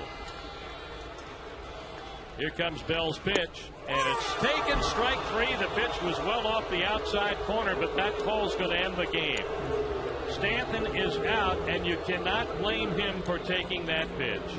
But he did. He's called out on strikes, and the Marlins lead the potential tying run at second base, and the Padres have made it 2 in a row with a 2-1 win for John Garland over Josh Johnson.